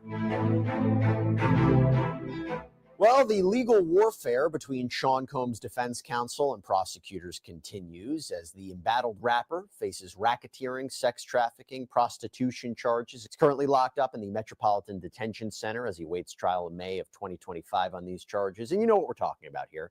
The allegations that Combs operated a criminal enterprise, that he repeatedly sexually abused women, that he directed, coerced, prolonged, drug-fueled sexual performances known as freak-offs with male sex workers. You know the story by now.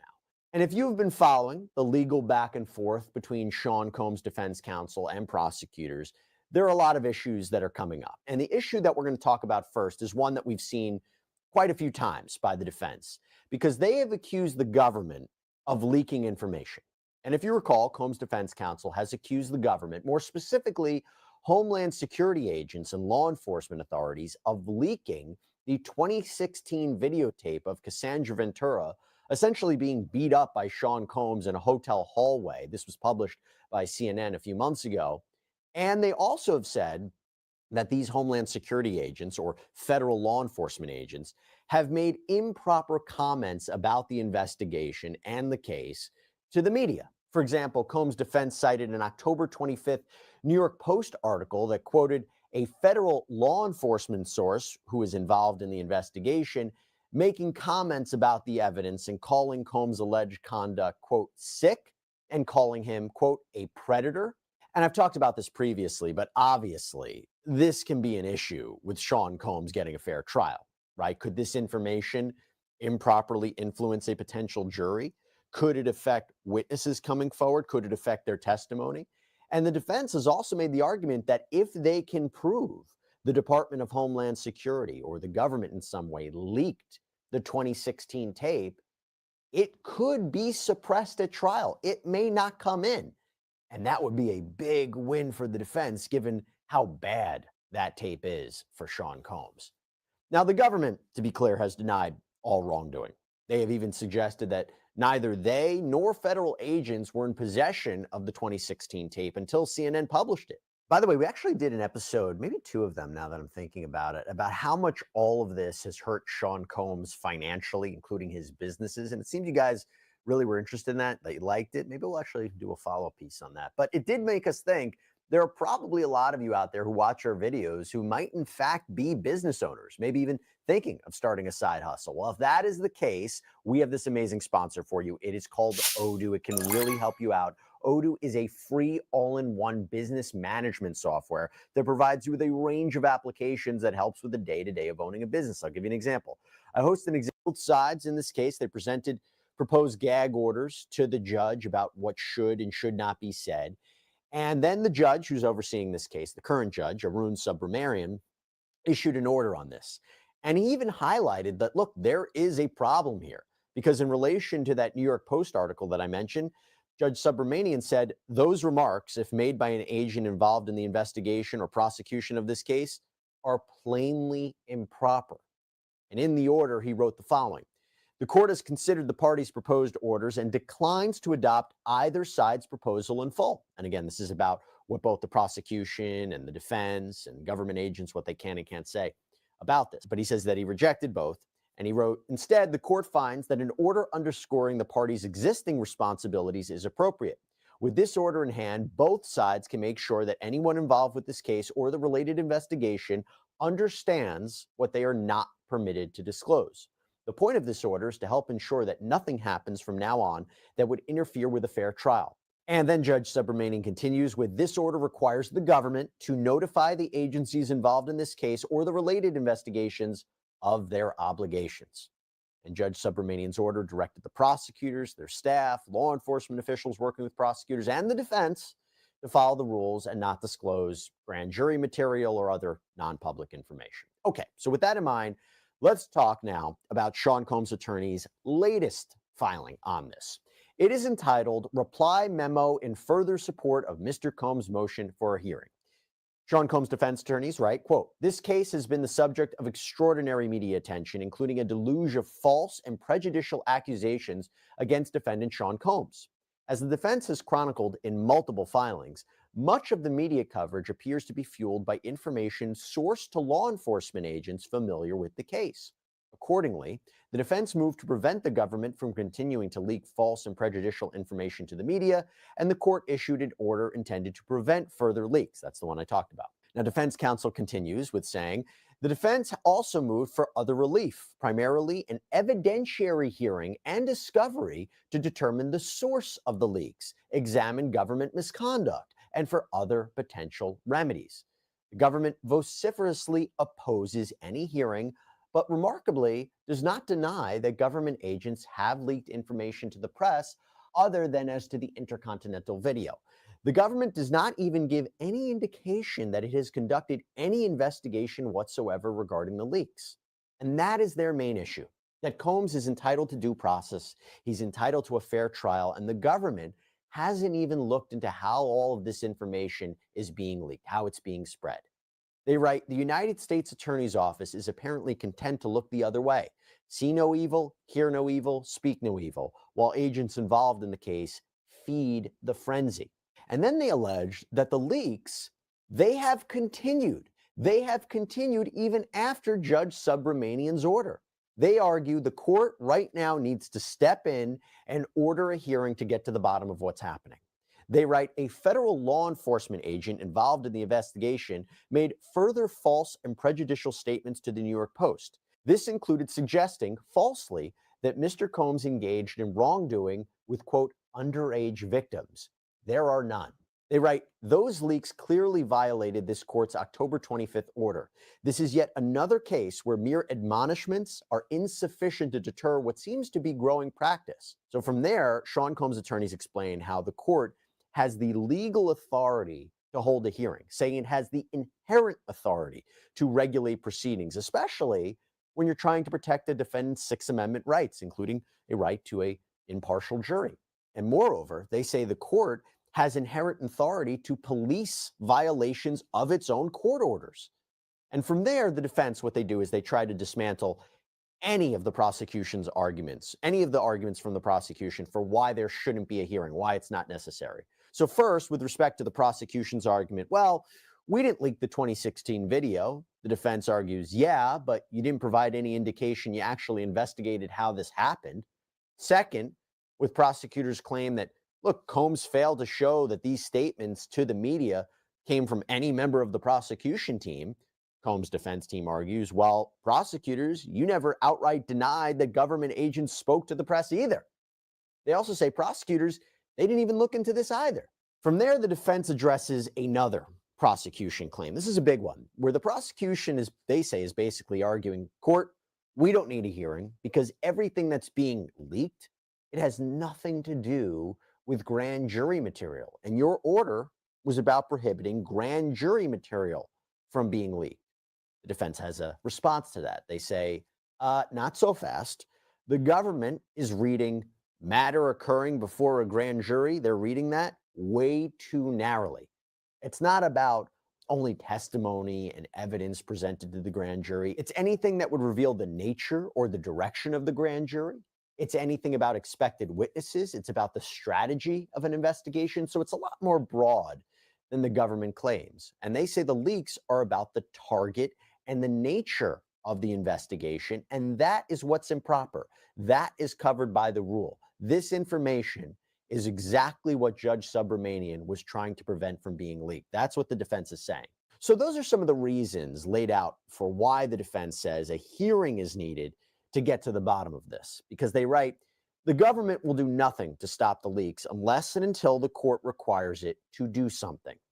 But as I mentioned, that is not the only filing from the defense. There is another one we need to talk about. And this is really, really interesting. Because you see, the defense has been petitioning the court to order the prosecution to identify the alleged victims in this case. So this is big. If you read through the indictment, no one is listed by name. Even victim one, with respect to the sex trafficking charge that Sean Combs faces, that person's not identified. We can read through the tea leaves and say that might be Cassandra Ventura, but we don't know for sure. And we don't know who the other alleged victims are in this case. We don't even know who the witnesses are in this case. But we've talked about this before. The defense is asking the prosecutors for something called a bill of particulars. A bill of particulars is when a defendant says to the government, look, I need some more clarity on my charges. I need you to itemize it out for me. I need more details on each charge so I can properly understand the case and defend myself. It's a way for a defendant to avoid being surprised at trial. Prosecution here has adamantly opposed a bill of particulars. They've raised a number of issues, which we'll get into. But the defense writes, given the extraordinary and indeed unprecedented nature of the allegations in this case, this court is well justified in ordering a bill of particulars identifying the names of alleged victims. Simply put, Mr. Combs is charged with various offenses arising out of allegations that he coerced some individuals into sexual conduct, but he does not know their identities.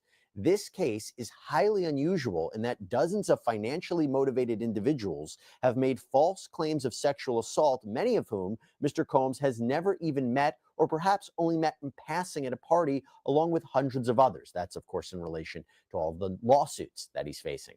But his defense counsel writes, Mr. Combs has no way of knowing whose claims the government is crediting.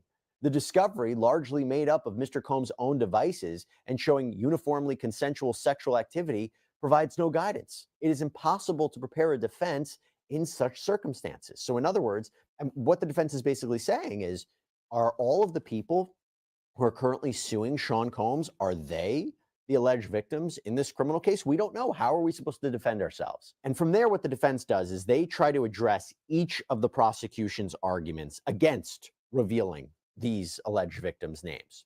So first, the government says, look, the indictment, it speaks for itself. You don't need to know more. The defense says it's so broad, it's not specific. For example, defense says, government, your indictment is so broad and so unspecific. I'll give you an example. It alleges that Combs subjected victims to abuse and maintained control over them by promising career opportunities. But Combs' lawyers are like, that could mean anyone who had sex with Combs to advance their career. And therefore, these allegations are so general, they don't properly advise Sean Combs, the defendant, of the specific acts that he's accused of. Second, Combs' defense team says despite the prosecution's argument that through discovery and evidence being turned over, Combs will know what all this case is about and who the alleged victims are, the defense is like, you turned over already so much data, we don't even know what's relevant to the charges and what's not. And they say, other than the sex trafficking charge with respect to victim one, we don't know who's going to be leveling accusations against our client. There is no way for us to review all of this material and prepare a defense. For example, you say Sean Combs engaged in kidnapping. Kidnapping of who? And this part's also interesting. And we've talked about this before because prosecutors say we don't need to identify the victims. We don't need to do that. Why? Because Sean Combs knows who he assaulted. We don't have to list out any of their names. He knows what he did. He knows what we're talking about with respect to these charges. The defense says, quote, Mr. Combs has no way of knowing which of his prior sexual partners over the decades now claim that they were coerced into sexual activity. Worse still, given the number of people making claims against him, it is impossible for him to guess whom the government is crediting. And then Combs' defense also addresses the idea of safety, the safety concerns of the government. Namely, you're putting the victims in danger if you identify who they are. Tell you what, I actually want to revisit that because there's another case involving Sean Combs that may kind of affect that decision. But bottom line here, Combs is saying, look, they're going to have to reveal themselves at one point or another. Finally, Sean Combs' defense counsel addresses the government's argument, their claim, that look, Combs, he only wants a bill of particulars identifying the alleged victims so he can use that to help him in all of the lawsuits that he's facing. And the government's right. Sean Combs couldn't get a bill of particulars in a criminal case just so he can use it to help him in civil cases. But what Sean Combs' defense team says is the problem is the government's criminal case is so broad that of course it impacts the civil cases. By the government not identifying the alleged victims here, we don't know how wide a gag order needs to be or what Combs can say about the accusers in the civil case. And from a legal point of view, you know, sometimes you can pause lawsuits that allege sex trafficking if there's also a sex trafficking criminal case going on. But again, how do we do that if we don't know who is alleging what? So in the end, he is asking for a bill of particulars that IDs the victims. And here's the thing about that. I mentioned another case that Combs is facing. In a civil case, so not a criminal case, in a civil case that Sean Combs is facing, the judge there actually agreed with Sean Combs. In one of the lawsuits from an unidentified woman who only goes by Jane Doe, she claims that Combs raped and threatened her life in 2004 when she was just 19 years old. But the judge in this case, Judge Mary Kay Viscosil, said, you can no longer remain anonymous, Jane Doe. Her claims that, look, if her identity was revealed, this would lead to embarrassment and humiliation, or her safety would be put in jeopardy if her identity was revealed, or look, it's not right because she's alleging sexual assault claims, which are highly sensitive. The judge said, no, that is not enough. You need to show more to justify being anonymous. Combs has a right to defend himself. He has a right to challenge her credibility. And the judge was not convinced. And the judge ordered that she would have to reveal her identity or the case would be dismissed. So now the question is, will Judge Subramanian, the judge overseeing this criminal case, will he agree? I will say there is a difference. There's an important difference here, being that those accusers, they chose to sue Sean Combs. They made that their decision. They put their credibility on the table by deciding to sue Sean Combs. That was their decision. Alternatively, it is the government's choice in bringing a criminal case. And sure, there needs to be cooperating witnesses and cooperating accusers, but it is different. It is different. And we have seen criminal cases where there are Jane or John Does who are the key witnesses in a criminal case. So we shall see what Judge Subramanian ends up doing, but another interesting legal development, legal back and forth between Sean Combs' defense counsel and prosecutors. That's all we have for you right now here on Sidebar, everybody. Thank you so much for joining us. And as always, please subscribe on Apple Podcasts, Spotify, YouTube, wherever you get your podcasts.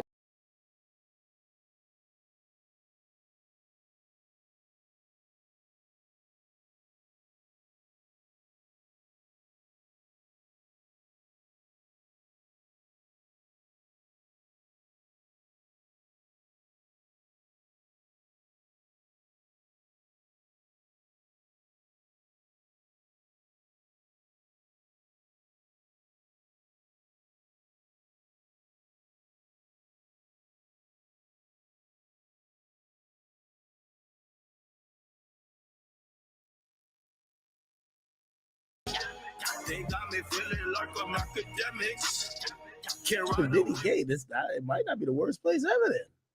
You got shit. He was paying for the male prostitutes. In here, them niggas is giving it up for free. A little cornbread here, there. Nah, they fighting over making his bed. This is crazy, man. It's crazy. Anyway, in other news, we get to Meek Millie. And Meek Mill, while being in the trenches, wanted to let the streets know that he's now claiming no Diddy gang, okay? Despite what you've seen of him in the pool, despite, Diddy calling him daddy, telling him he deserved it, despite them going with matching outfits, looking like they was about to, they about to do the fusion dance in Dragon Ball Z, despite, him performing at the party and like looking Diddy in the eye, locking eyes. Apparently, no matter what Diddy has done for niggas, man, Young Miami already claiming she got another nigga, and Diddy's claiming he's no Diddy gang now, okay? He showed up in the trenches, and this is what he had to say, chat. Yeah, y'all already know how we playing out this motherfucker. This real life. Real life shit, nigga, bro. no Diddy gang, Meek Millie in real life. Don't ever disrespect me, you Talk heard? that shit, Meek. Yeah, Meek. Yo, Sal, what's up? Yeah, y'all already know how we playing out this motherfucker. This real life. Real life shit, nigga, bro. no Diddy gang, Meek Millie in real life. Don't ever disrespect me, you Talk heard? that shit. The no Diddy gang, Meek Millie. He's in real life now. Don't you disrespect him. Now, Diddy's son, who already just almost packed out Ray J for his disrespect. Yeah, niggas is getting packed out over this shit. This is real life. Diddy's son, Justin Combs, Sal, what's up? he commented by saying, shaking my damn head. Okay. He's like, he's not jacking that. He's not rocking with me claiming he's no Diddy gang.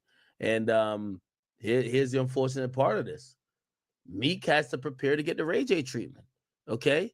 Next time he sees Justin Combs, Christian Combs, and he sees Quincy Combs, he's gonna have to prepare for a 1v3. He's gonna have to solo trio it. He's gonna have to solo squad it. That's just the reality of it. Like, yo, you're not gonna Now here's the thing. What do I think about him saying that? Man, I wish celebrities just wouldn't be this fake.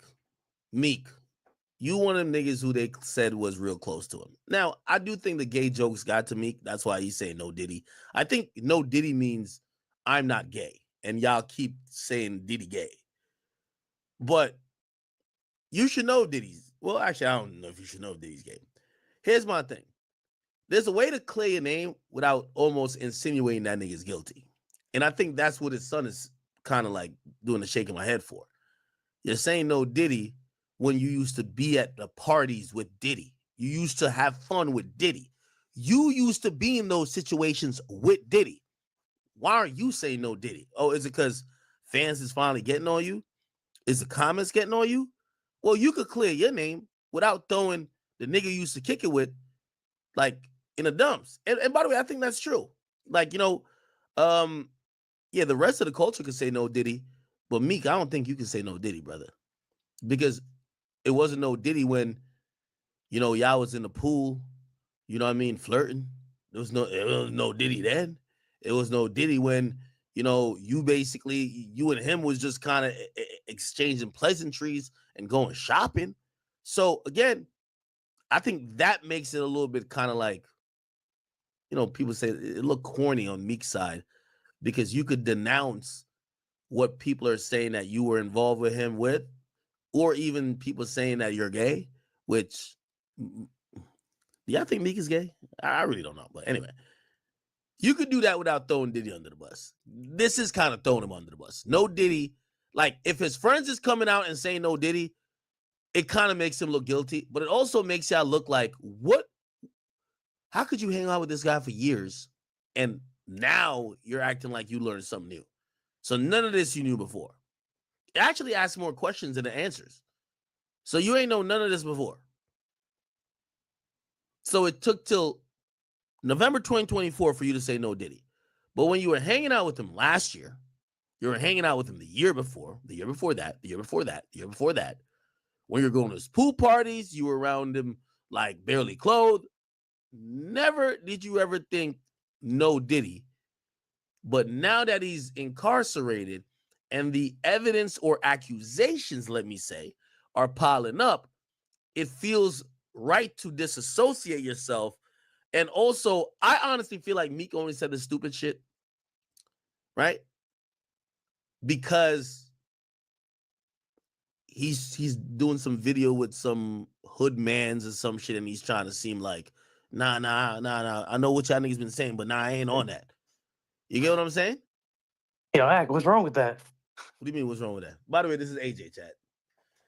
Nigga, what's wrong with it? Explain to me. I'm lost. Chat. No, wait, hold on. AJ, are you...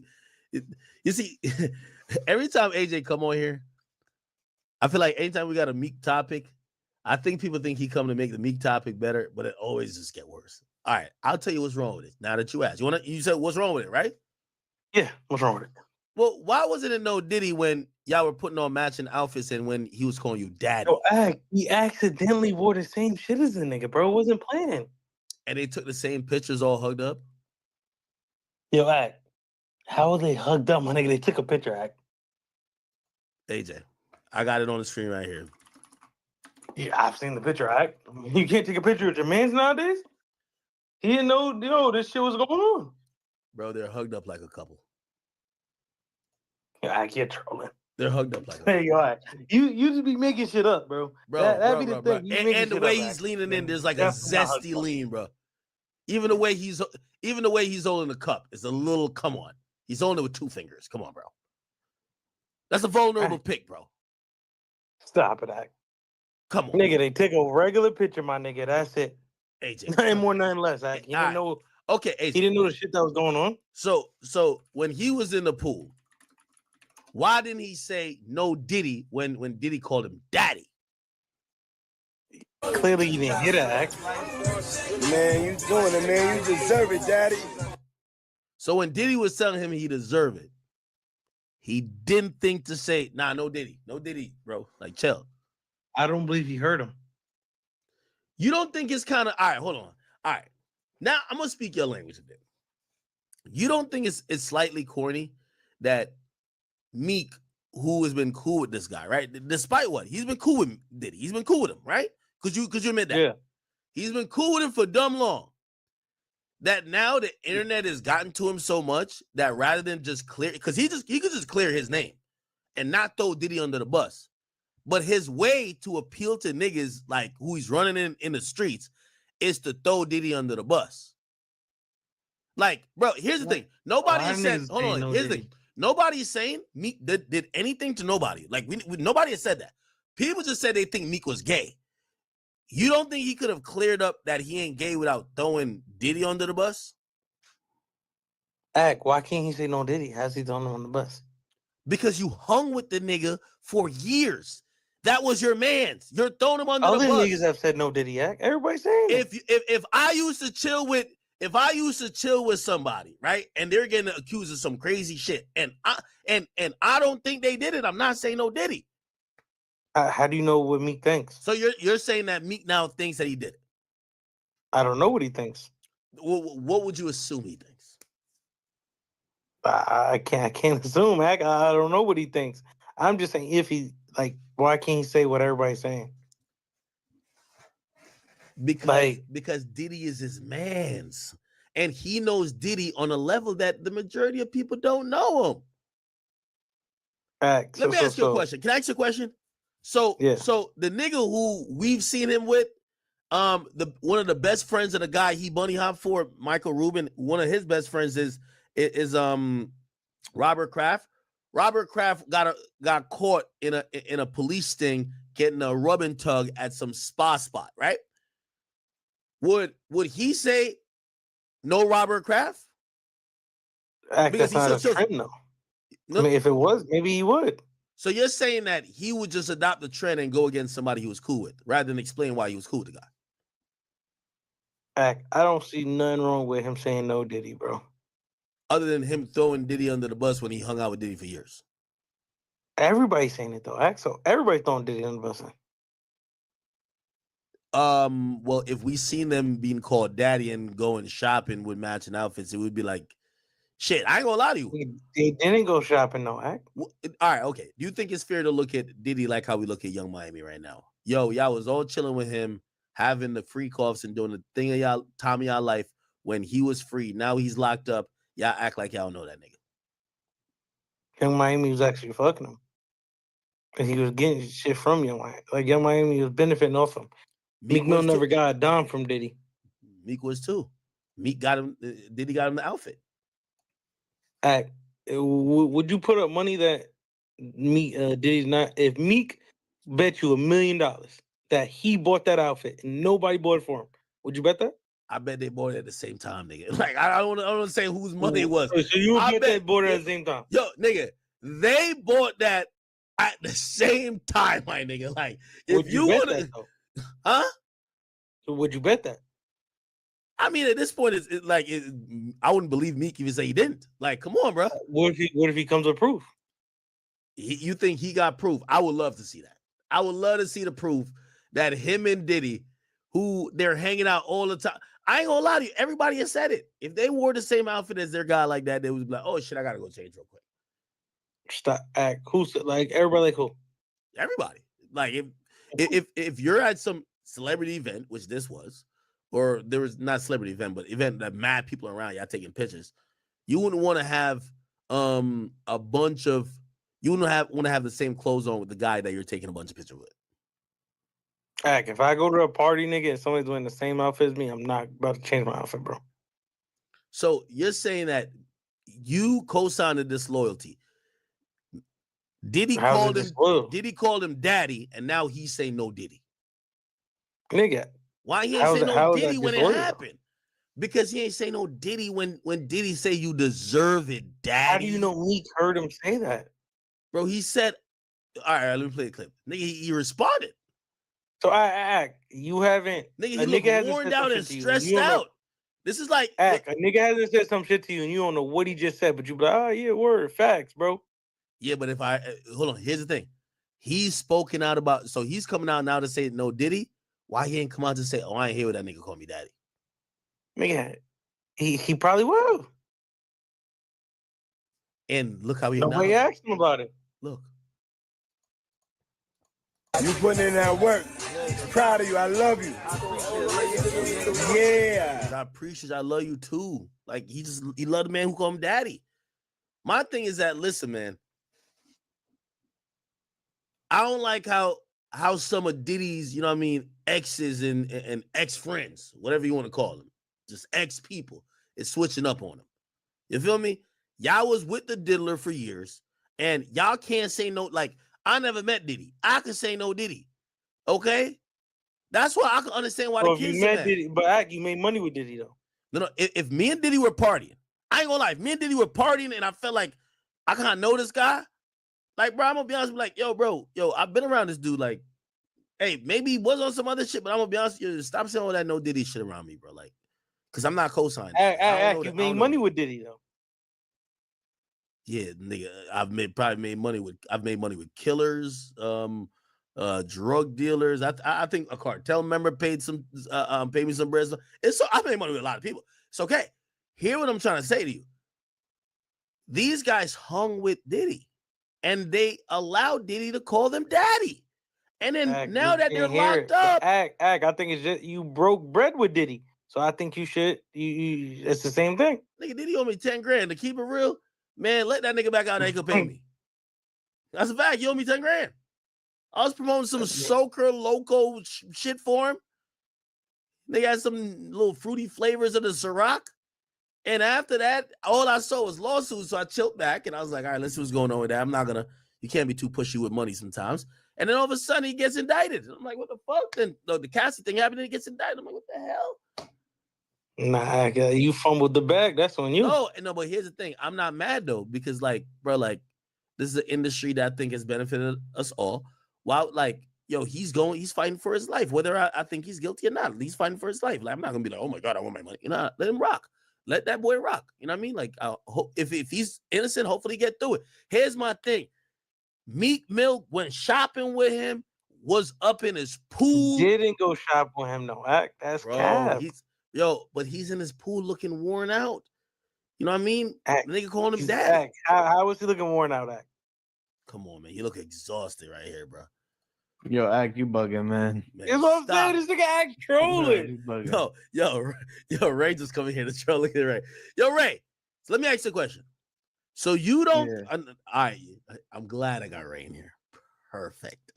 I'm gonna line you from a mile away. This is gonna be one of the Rock Nation backdoors. Pause. Hey, so you're saying that it doesn't strike you as weird that all these guys hung out with Diddy, right?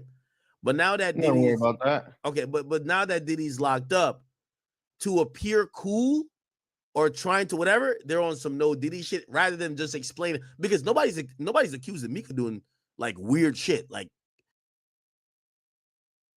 again, even if Meek is gay, that's not a crime, right? Even if, like, we don't know if he's gay. Well, I actually don't even think he's gay, but it's not a crime. The only thing he needed to clear up is that, bruv, that audio tape, that shit doctored, or say, yo, you know what I mean? Me and this guy, like, I know y'all read in the lawsuit that whatever, that's fake. I didn't do nothing with him. There's no crime that's being alleged of Meek. You don't think it's kind of snaky that he's just coming out randomly saying no Diddy now when he declines to speak on why people have mentioned his name with Diddy? It's just a popular term, bro. You can't use it. That's what I'm saying. The term is so popular, like it's beyond Diddy at this point. Like, okay, all right. So let me ask you a question. All right. So yeah. So if I'm in conversation and I'm like, yo, I would beef my bitch, man. Like, yo, I was about to shoot that bitch. No Tory. That's cool. That's wild. Nobody's saying that though, right? What? That's wild to say, but that's not a term. Yeah, what you mean? That's term, right? It's not. Yo, that wasn't a term till Quilly made it a term. By the way, Quilly need parts on that. Quilly need part. What I'm saying is that, yo, you would expect somebody who kind of fucks with you not to use a term to kind of throw you under the bus, right? That you don't agree with that. I don't agree with that. I ain't gonna lie to you. Yo, it's like you thought you had something there, you didn't stick, man. It's like little boom, little groom, man. Like, come on, bro. Yo, it's the same thing. It's the same thing with even for example, this not no term either, but people use it at times to be like, yo, man, shit, man. Yo, my friend's act up. I might have to YNW Melly him. Now, if you was mad cool with YNW Melly, would you use that term? Because it almost feels like you're almost like co-signing, like, yeah, he did whack them niggas. You get what I'm saying? That is a popular term too, though, Act. Bruh. Popular term. So you're saying it's cool that Meek Mill went against the guy who called him daddy just because it's popular? That doesn't mean he's going against them. He's just using the term. Bro, you hear what he said? He says, no Diddy gang, don't disrespect me. That's what he said. Yeah, let it be known. No Diddy gang, no disrespect them. What's wrong with that? Yo, like, you've been asking him to clear up these rumors, these gay rumors. You got it right there. Now you're trying to point it against someone whole another way. No. I'm glad you said that, because I have been wanting him to clear it up. Him saying no Diddy don't clear it up. We don't know what he's clearing up. Is he clearing up the gay part of it, or is he clearing up, oh, Diddy be doing stuff to bitches? We don't know what he's clearing up. That's what I'm trying to say. It just feels like what I take from that more is like he's saying, oh, I'm not on the Diddy shit. And I don't know if he's talking about accusations or what he knows. Because here's the difference. I don't know Diddy personally. He been damn near in a bikini at Diddy's parties, and Diddy called him daddy. You seen Diddy address that? Huh? And his sons ain't rocking with it. And his sons ain't rocking with it neither. Well, I mean, that's his sons. It's a whole different perspective. Yeah, that's his sons, Act. Like, you be trolling. Hold on. Let me ask you a question. His son's taking it more serious because his name's in it. And no. They take it more serious. They take it more serious, but because play this, who's made more jokes about Diddy than me? They comment on my page. Like, I don't know their father, and I don't know them. They don't look at it. They don't look at it the same. Meek, they probably spoon fed that nigga gallons of Ciroc, nigga, like a girl poured in his mouth, nigga, like all type of shit. They're saying your gang, we are cool with us. You've been partying with us. If Act, the nigga we don't know, say it, we expect his ass to say it. But you've been rocking with us. Why are you saying it? That's the point. You don't think that's the point? It's the reason why they mad at Ray J, but not everybody else. They like, yo, you around us. Like, bro, leave it to the outsiders to say dumb shit like that. You're not supposed to say it. Now, let me ask you a question. If the three amigos, the Ditos, okay, the young diddlers, if they jump Meek, would it be warranted? Because you know what they just did to Ray J. No, that's just goofy. What you mean? It's goofy, man. How? You can't beat up everybody in the world that says no Diddy, man. You heard what Christian Combs says. You ain't hear him on the song? Hold on. Christian Combs lyrics. He said the next nigga that says no Diddy. He said pick a side. So you think Christian Combs has a problem with Meek now? Duh, bro. Come on, bro. Like, he said, I dare one of you niggas to scream out no Diddy. I ain't gonna lie. Meek said he's no Diddy gang. Christian Combs not doing nothing to Meek, bro. I could see Christian Combs putting Meek in a headlock. I could see it. You be trolling, bro. Bro, I'm gonna be honest with you. I understand what Justin Combs is saying. You know, Diddy slapped his coach with a kettlebell for him. If Diddy slapped your coach with a kettlebell, you gotta at least put in some work for your pops. Yo, bro. No Diddy's a super viral term, my nigga. You're saying it. Everybody in the world is saying it, nigga. And just like. So you think Diddy's friends should be able to say it without people getting mad? Yeah, why not? Nah, that's fucked up. Who says they're friends, Zach? So you're saying Meek was being called daddy by Diddy, but they're not friends. Meek didn't hear it though. He never heard it. No. Man, this is crazy, man. Man, this is crazy, man. Yo, why niggas keep talking about 6ix9ine in the same federal prison as Diddy now? Diddy, and they need to tell them let them be silly, nigga. At least they can play dominoes and cards and ride their time out. That's real talk. At least they know they ain't gonna kill each other. Meek. Did Meek say it? No. You didn't even hear the shit. Dumb loud music in the background. Nigga, can't hear that shit. All right, your word. Facts, bro. All right, keep moving. Diddy might try about the video where Meek is saying to him. What do you mean? You ain't see this? So you act like you ain't see this. What video? Listen. I was fucking this bad bitch, you fucking me good, and never see I was drunk. And as soon as he said I was fucking this bad bitch, Diddy turned around, gave him eye contact. What does that got to do with Meek again?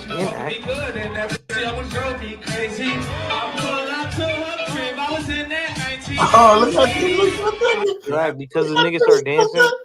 I think Academics was a fool, man, because I wanted to see what was he going to play. That nigga Diddy, so he said that nigga, look at that nigga start poking out his lips. Oh, this nigga Diddy is a monster. This nigga.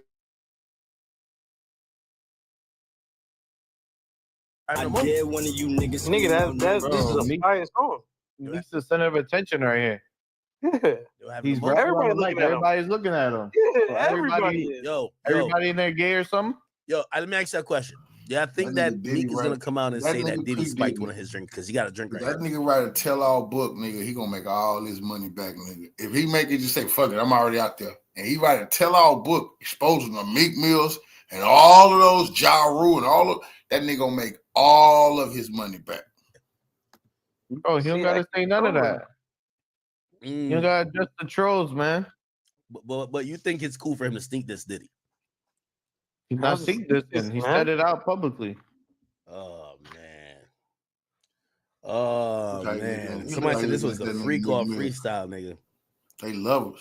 4 a.m. at Diddy's house. They said this was Diddy's 50th birthday, and Mink was drunk off that Coco Loso. What's that? Like, man, I realized, man, you just trolling, bro. I'm not trolling. I just trolling, bro. I'm gonna be honest with you. Like this nigga just be trolling, I'm gonna be honest with you. I'm gonna be honest with you. Welcome to a point you stop trolling, man. Yo, Meek, he didn't have to say no Diddy gang. He could have said whatever, but he could have said whatever without throwing Diddy under the bus, because it almost feels like chat. Do you think by saying no Diddy gang, do you think that's throwing him under the bus? Could y'all vote? Tell me yes. Not at all. Of course, the niggas watching you gonna agree with you, because you said you think it is. No, bro. I think okay. Let's go to the Shade Room freestyle then. Oh no, the Shade Room comments. Shade Room comments, right? So them bitches don't like him because he broke up. He dumped Nicki. What? Yo, somebody say, yo, he got that down low look to him now. I can't see it. I don't know what they're talking about. I think Meek just lost weight. Someone says, yo, the kid saying shaking my head is funny as fuck. Somebody said he used to scream and no Diddy in bed. That's wild. Somebody said Meek so corny. Always has been, always will be. Yo, this is the first time I've seen that. It's like they're on Diddy and Diddy's son's side. Somebody said he's embarrassed. That's why. Couldn't keep his daddy a secret. Somebody said, nigga, Diddy called you daddy. You part of the gang. I mean, that's kind of true, though. If you call a man daddy, like. Bro, pull up the Breakfast Club interview when they asked Diddy about that. What do you say? What do you say? He was confused. He didn't know what that was about. Yeah. Now you say it first. Act, pull it up. Act, see, like, I didn't even know that happened. Stop it. Charlemagne asked Diddy about Meek daddy. Let's see.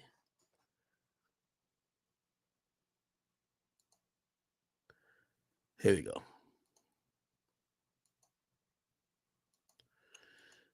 Oh, the sound is available? Wait. Don't tell me this is like an AI generated clip niggas got going around, bro. Nah. Niggas got this. Hey, yo, Here we go. don't tell me this is a fake video and niggas posting compilation video of you because they said you were sounding real suspect on the interview. Yeah. Did you see that? Of course I didn't see it. No, I didn't see it. You didn't see it? I swear to God. Come on, man. You saw that on World Star and on the gram. Check this out. When they started playing the game, the pause game, I would definitely... That came from Harlem, too, by the way. Yeah, came from Harlem.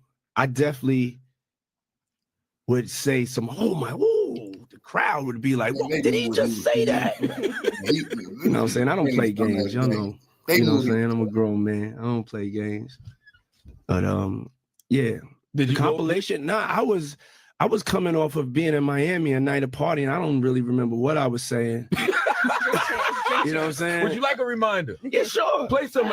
Hey, yo, listen, yo, I love it all. I love it all, man. I like when you like this, Daddy. Daddy, I like when you scrambling and scraping for shit.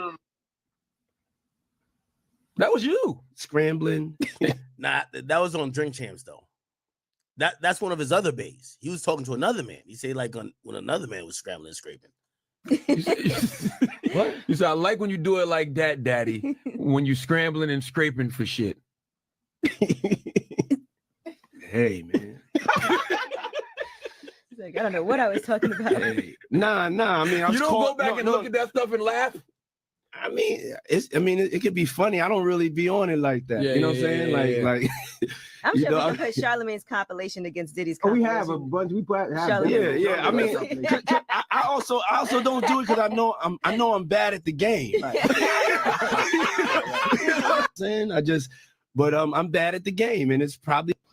We partied for my birthday before. You came to my party. No, but me and you ain't never really party. You know what I'm saying? Crazy. Puff know what he was thinking. What he want to do. I asked 50 about that, and he said you did the same thing to him. You asked him to take him shopping. Yeah, I thought he needed some clothes. He thought Meek needed some clothes. That's what he's been trying to tell us. 50 wouldn't. This ain't do nothing but confirm what we said. It's okay.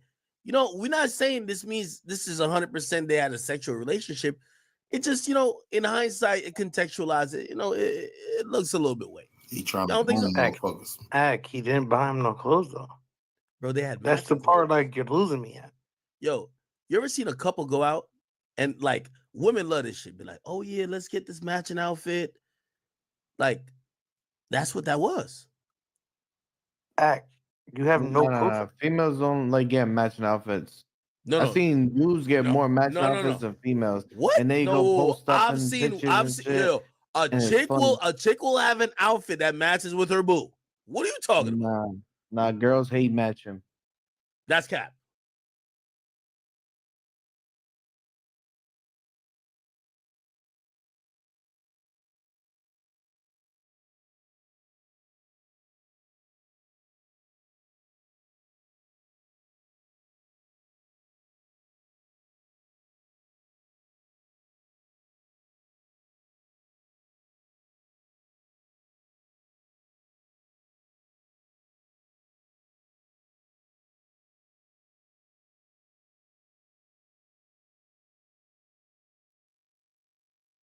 What's up, guys? How y'all doing today? Well, baby, if your name is the Tiddler, it looks like your last hope is gone, y'all. You're ride or die. I like that, Daddy. Your boo-coo buddy, Meek Mills, has abandoned ship. And, baby, I want to see the 3 blind mice. I want to see the baby oil bandits. I want to see Diddy's kids step to Meek Mills. Because even though he is one of the most talented rappers out there, he is also Rap's Village idiot. But Meek is also from Philly, and you know he got them hands. Listen, they stepped to Ray J because they ain't know any better. I want to see Diddy's kids now step to Meek Mills and let Philly come in and see what they gonna do about the baby oil bandits jumping on them. Listen, you know how you know it's real? You know how you know Meek Mills wanted to send a signal that he is team no Diddy? Well, guess what? It got put in page TMZ. And if you think TMZ was following Meek Mills around to see what he was doing, I mean, they might have been, but they weren't. This was on purpose. You got to think Michael Rubin. You got to think who Michael Rubin is connected to. Meek Mills, Michael Rubin. That's that rich guy that she was doing the bunny hop for. Robert Kraft, who is now Meek Mills +1 at everything. Again, Michael Rubin connected to Jay. Michael Rubin connected to half the rappers in the industry. And he's the one that owns Barstool Fanatics and Barstool Sports. Jack Dorsey the other day just forbid any people, employees, from saying Jay-Z's name. Why? Jay-Z, Jack Dorsey are investors in Tidal. We do believe that Diddy is one of the investors in Tidal. And unlike, based upon information belief, we're still checking it out, but the streets are saying he is one of the main investors in Tidal. Diddy invests in everything. Why wouldn't he invest in Tidal? It makes sense, right? And those rumors are true. However, if Diddy is an investor in Tidal, well, we got to ask, why didn't Tidal kick Diddy out the same way that Revolt did, the same way that Ciroc did, the same way that, but you know what? That's above our pay grade. Let's get into what Meek Mills is saying. Again, this public diss is sending a message to Diddy that he is 100% on his own. And you just got, the only people you got in your corner are the baby oil bandits, their YouTube channel, and squaring up against Ray J for saying no Diddy. Remember how Christian was like, yeah, we going up on anyone screaming no Diddy, baby. Christian, you about to fight with the world because everybody is screaming no Diddy, okay? Get this. Meek Mill publicly disses Diddy. He said, don't ever disrespect me. Okay. Listen, get this. On top of that, this is real time. Get this. Diddy's kids got wind of Italy, Philadelphia, Meek Mills dissing Diddy, and Justin post up to say he's disappointed. Baby, you can be disappointed. You can be scared. You can be confused. But I'll tell you one thing you're doing. Y'all not sending your goons to Philly to deal with Meek Mills. You are not, listen, flat out, listen. You're not sending your goon. I want to see the baby oil bandits roll up in Philly and try to check Meek Mills. Baby, you better wait till Meek comes out to Hollywood. Catch him bunny hopping. I'm just saying, all right? Anyway, let's get into this. They said Meek Mills has officially ended an era by distancing himself from all things Diddy related. And he did it with nothing but disgust in his voice. Again, this is a signal to all the big people that Diddy thought was going to protect him, baby. It's a wrap. Meek was out in the streets Wednesday, and a Hood Report gave him the open floor where he pounced on the opportunity to slander Diddy's name in the wake of the allegations that got him locked up. Let me just say one thing. I know I clown Meek Mills a lot. So Meek Mills is a comical person. His analyst told me. Diddy's kids talk about they want to start a reality TV show. I would pay to see Meek Mill's reality TV show because he is amusing. It would be funny. He's a naturally funny person, right? But let's give a shout out to Meek Mills because unlike everybody else that was super tight with Diddy, at least Meek Mills had the balls. And Meek Mills has been accused of being, I'm not even going to say it, so I don't feel like that Robert Kraft money coming to sue me. But Meek Mills has been accused of a lot of things. There have been fake audio circulated around trying to say him and Diddy. Forget all that. Meek Mills, out of all of Diddy's celebrity friends, right? All of them outside of Ray J, and Ray J don't count because Ray J's hands ain't clean. But out of all these celebrity friends that were, he is the only one that has come out and publicly denounced Diddy or the crimes that Diddy did. So shout out to Meek Mills for doing what the others couldn't. Here's what he said. Hold on. Let's listen. Meek Mills says he's the no Diddy gang from now on. Let's hear what Meek had to say. Hold on. Real life. Diddy gang, Meek Mill in real life. Disrespect me, you heard? Shit, Meek. Yeah, Meek. Listen, y'all heard it.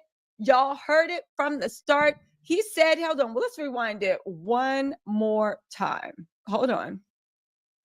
Hold on. Real life. Diddy gang, Meek Mill in real life. Disrespect me, you heard? Shit, Meek. Yeah, Meek. Okay, yeah, Meek. You stood on two. You stood on business, right? And Justin and Christian is going in on Meek Mills. Justin, Christian, take yourselves down to Philly and go in on Meek Mills. That's all I want to know. Listen, let's get into this. So let's get into what else they said, right? He said, no Diddy gang, Meek Millie in real life. Don't never disrespect me. You heard? Listen to what TMZ said. Meek growled for the cameras. You trying to paint Meek Mills as an angry black man. Baby, Meek Mills might be the rap village idiot. He might be one of the most talented rappers out in the streets today. He might be very amusing to actually watch, but growl, one thing we can't say, you ain't never going to paint Meek Mills as an angry black man. That's not even the energy he's on. He growled at the camera. TMZ, stop it. Meek growled for the cameras. I find that really racist. Growled. He wasn't growling at all, but for you to even, you know what?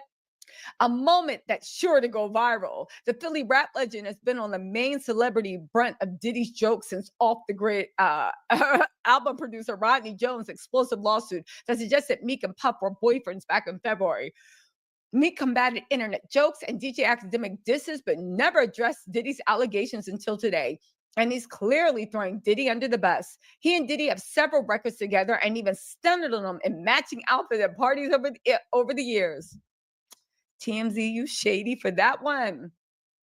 They said Midge Pack was a man pictured in one of those twinsy flicks, also denied he witnessed anything nefarious on the freak-off tip. And Meek is driving the final nail in the Diddy friendship coffin. He better stay smooth in those streets. Ask Ray J. Those Combs boys will run up on you with bad mouthing their dad. And it seems like the Combs boys have indeed run up proverbially on Meek Mills. But guess what, baby? They in those Twitter streets. Again, this is why I said, I get the point of people being like, he said, that's their daddy. They gonna defend them. And that was your daddy. Yeah, well, first of all, don't speak on my daddy's name. My daddy ain't never gonna be in the jail for any sex trafficking. Period. That's on what? On good raising. That's on one, morals. That's on what? Values. So not too heavy on what if my daddy was in prison. My daddy wouldn't be in prison for sex trafficking, right? Now, second of all, No lie. I understand. That's your daddy. You want to defend him. I've been the sole person saying, y'all can defend your dad if you want, but you don't have the right to go and defend your dad with just trying to get him off. And then you want everybody else to be quiet. Do what you're going to do, but baby, we're going to have an opinion about it. We are going to have an opinion about it. So get this. Just like we predicted, Diddy's kids got wind of Meek Mill's deflection. He said he don't ride with Diddy anymore. And let's just say Justin Combs was severely disappointed in the Dream Tracer. Who the F is Justin Combs to be disappointed in anybody? Baby, I'm disappointed in you. If you was ever at any of your daddy's free calls, I'm disappointed at you that you ain't come out and say anything when we found out what your daddy was doing to Cassie. I'm disappointed at you. Okay, and here we are, disappointed. Academic said, Meek Mills is now claiming no Diddy gang. Bless his heart. Has that been accepted in Chicago yet? Or is he still? No? Okay. Anyway, so then Justin put SMH. Boy, shut up. Anyway, let's get back into this, right? What else are they doing? I think they're in the comment section. You better stay in those comment sections and off of those Philly streets. I'm just saying. I think they're more mad about the fact. I think they're more mad about the fact that they can't run stuff. And they're mad about the fact that they found out that wasn't nobody afraid of you. They were afraid of your criminal, allegedly Rico daddy sitting in jail, right? And now that he's in jail, everybody's feeling more free to speak out. I will say this. You know what? I'm not going to say that, right? I'm not going to say that. But at the end of the day, Justin can say whatever he wants. Justin can be disappointed. I'm disappointed in all the Combs grown men. But again, it's their right to defend their daddy. Their daddy is their livelihood. Their daddy is their legacy. Their daddy is their whole self-identity. They don't got nothing going on outside of their daddy. So of course they go and fight for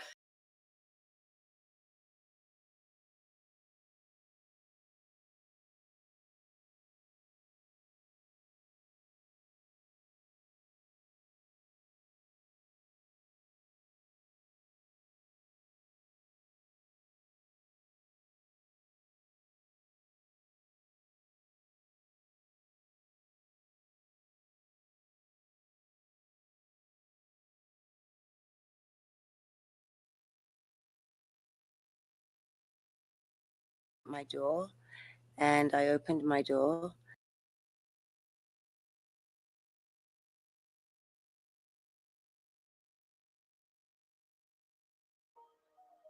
I've always said that I'm not a saint, that I am a work in progress, but I will not be held hostage by my past. Did you know who he was? Yes, I knew him. I was introduced to him on my 31st birthday by my ex-boyfriend, Flavio. He was always front and center. So it looks like stealing money from charity organizations and allegedly trafficking children is not the only thing Naomi Campbell has gotten herself mixed up with. Because word on the street is she was also involved in Diddy's criminal enterprise, and she's allegedly the madam in charge of overseeing the entire operation. Apparently, she tricked young girls and boys into for the diddler by making them think they were going to be signed to big agencies and become supermodels. But instead, they were made to sign NDAs and forced into Naomi was the last person anybody ever thought would be involved in this mess because people thought she had learned her lesson after the Epstein Island scandal. But it turns out, oh girl didn't learn nothing, and she's allegedly still mixed up in this BS.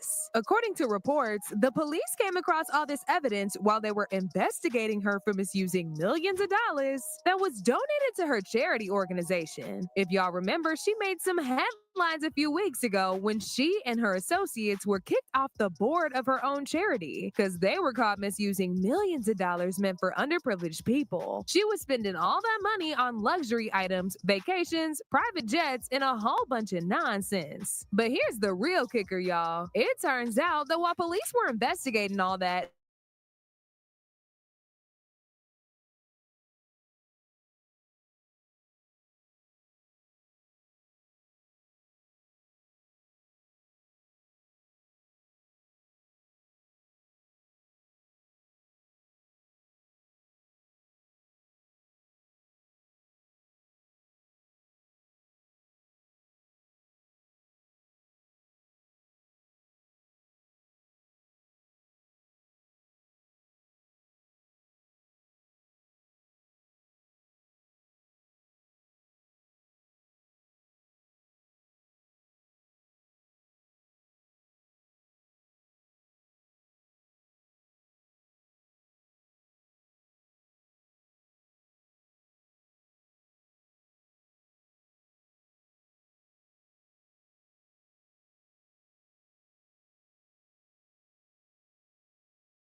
Yeah, it froze up on us, but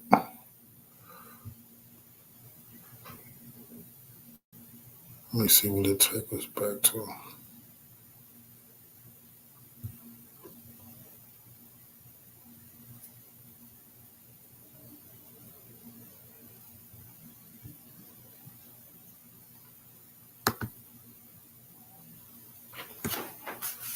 We're not going to be worried about this too much longer. I'm waiting on a computer coming in the middle right now. We'll be having this freeze up shit, but let me see if they take us back to where we was at.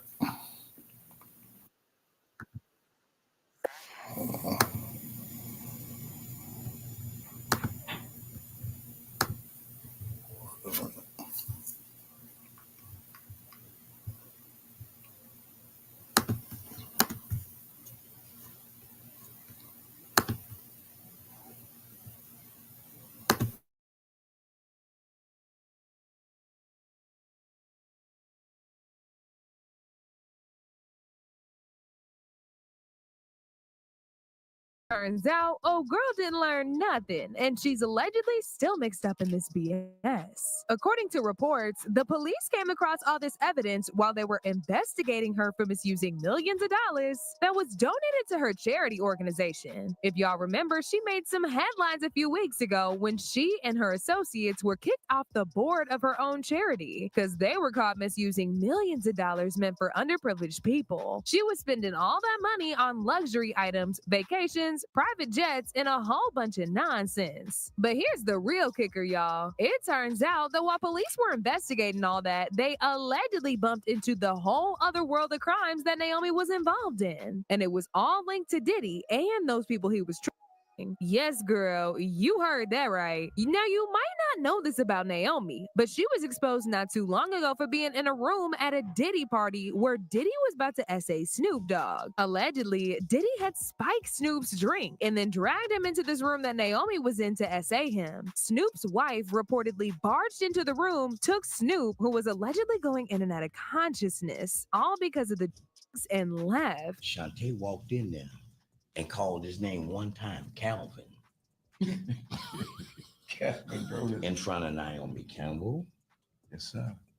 In front of Diddy. But that's not all, y'all, because even outside of Naomi encouraging very disturbing behavior like this and participating in degenerate behavior, she also landed herself in a few scandals that had people giving her the side eye. Between the years of 1998 and 2009, she was convicted 11 times for physically mistreating the people who worked for her. In 1998, her assistant Georgina accused her of grabbing her by the throat and hitting her over the head with a phone because she was frustrated about them getting delayed by customs at a Canadian airport. In court documents obtained by Georgina's lawyer, Calvin Berry, Naomi lunged at her, grabbed her by the throat, and shook her till Georgia fell to the sofa, shaking and in tears. Not too long after this mess, she employed another assistant, and just like the first one, she also accused Naomi of allegedly attacking her as well. The assistant, Vanessa Frisbee, claimed at the time that Naomi attacked her during a heated argument. Naomi denied the allegations and even countersued the poor girl. Child, I can't go through all her 11 convictions, or else we'll be here all day. However, the stories were all the same. A lot of people could not help but point out her pattern of physically attacking people being very similar to what Diddy's been doing. Now, the crazy thing is, Diddy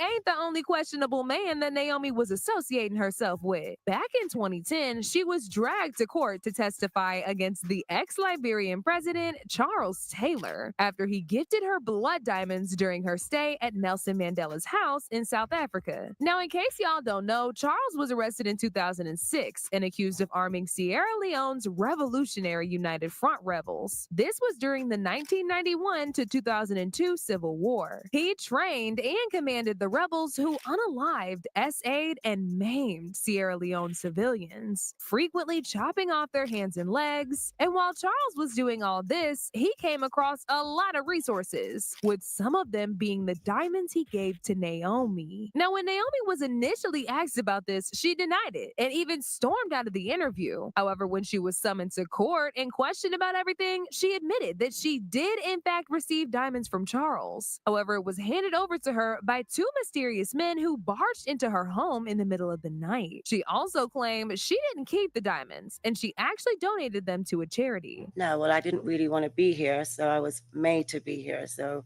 obviously I'm just like wanting to get this over with and get on with my life. You received a diamond from I Charles. didn't receive a diamond, and I'm not going to speak about that. Thank you very much. And I'm not here for that. Well, we've been told that you didn't help the prosecution sort of in this very important case. Sorry. Thank you so much. Goodbye. I had a knock at my door, and I opened my door, and two men were there and gave me a pouch and said, "A gift for you." Did you ask them who they were? No. I was extremely tired. When they gave me the pouch, I just put it next to my bed and went back to bed.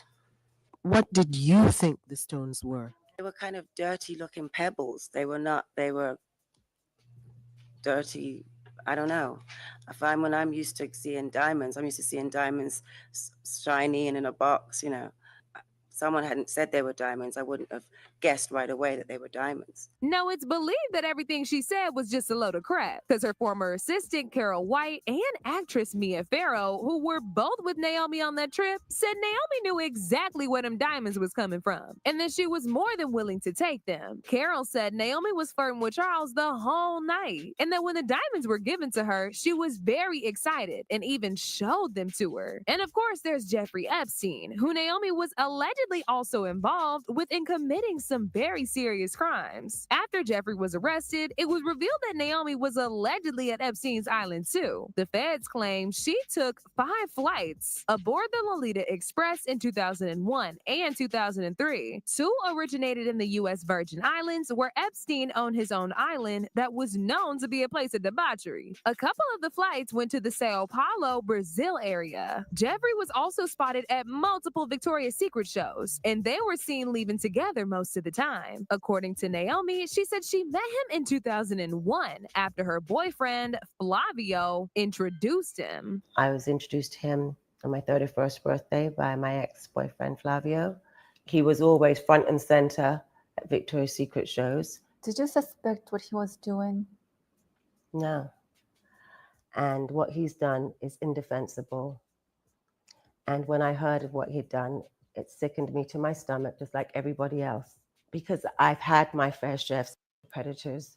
And thank God that I had good people around me that protected me from this. I mean, right now I stand with the victims. I can't, they're scarred for life. And then, of course, there's Diddy, who she allegedly dated in 2001, even though she goes around claiming like he a brother to her. Well, at least until he was exposed, and she ended up deleting all of the photos she had with him off her Instagram. People did some digging, and they found out she's actually more deeply connected to Diddy than we knew. She was really close to Diddy and attended every single party he threw. This includes his 54th birthday in London and his album release party. Mind you, all these parties came with freak-offs that went down immediately after, and Naomi was allegedly in attendance there too. And do y'all remember the time that Diddy literally flew out with Young Miami to London just to surprise Naomi with a cake for getting her PhD? Oh my God, baby! Oh my God! Oh my God!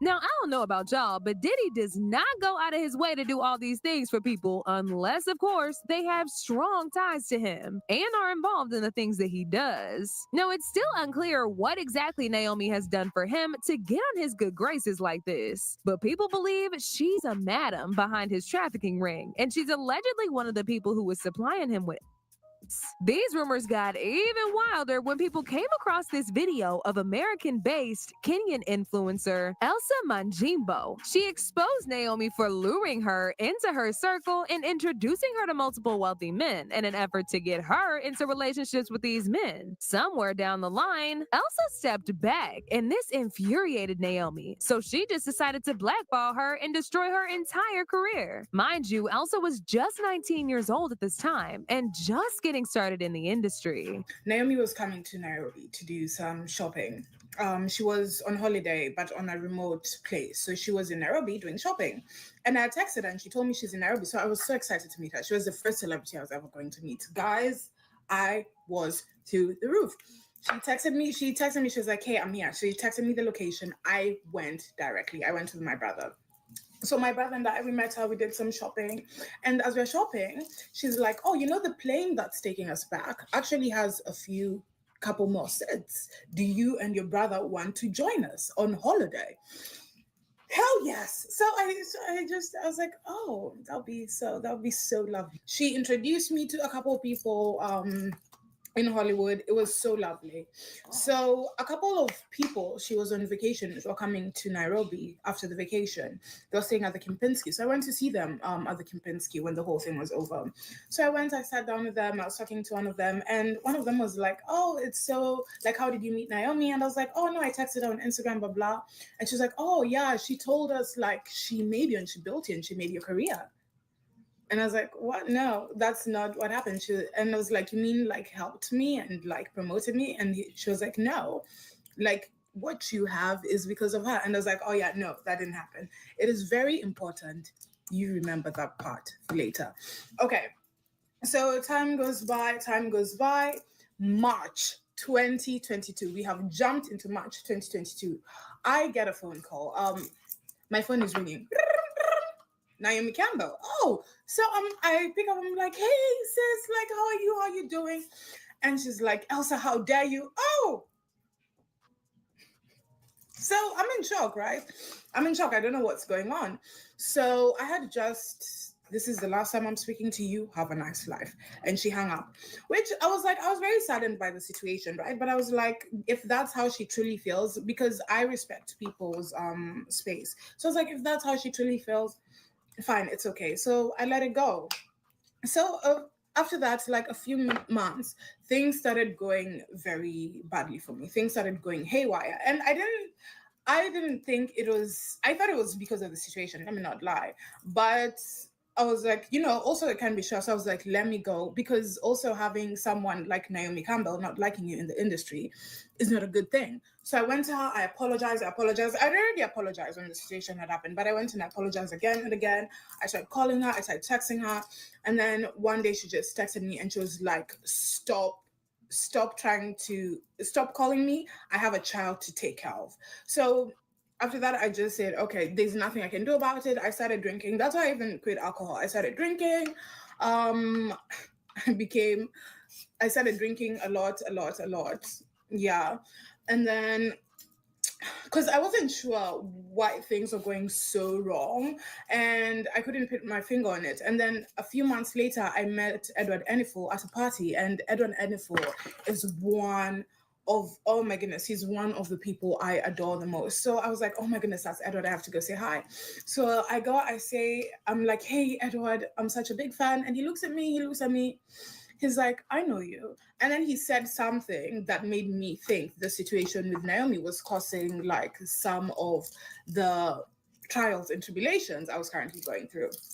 So, child, the fact that Naomi is already panicking and deleting stuff from her Instagram is already a sign she is not as innocent as she wants all of us to believe. As usual, people had their own thoughts about this. Like this person who said, I think Naomi Campbell's been selling herself to the highest bidders for the last 25 years. How else has she managed a lifestyle beyond her means? Her career didn't last that long, wasn't that lucrative. Italians, Russians, Arabs. It's a well-known fact across the entertainment industry, the option to earn a side hustle is open to you, and it's in all nations. Another person said, she's going down with Diddy. She's on the list. It's just a matter of time. But now I want to know your thoughts. What do y'all think about Naomi getting exposed for allegedly being the madam in charge of Diddy's trafficking? And do y'all really think she's gonna go down once this trial starts? Y'all been knew what to do.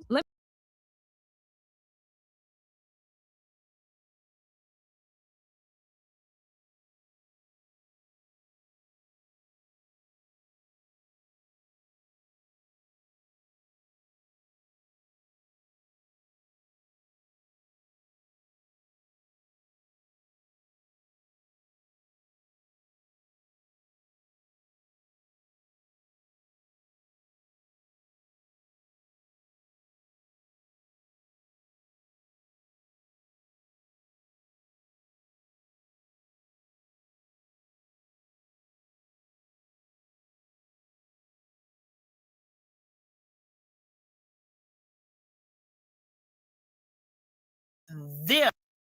Look, first off, I want to apologize to Jamal Bryant.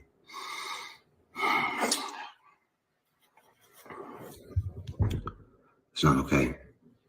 I mean,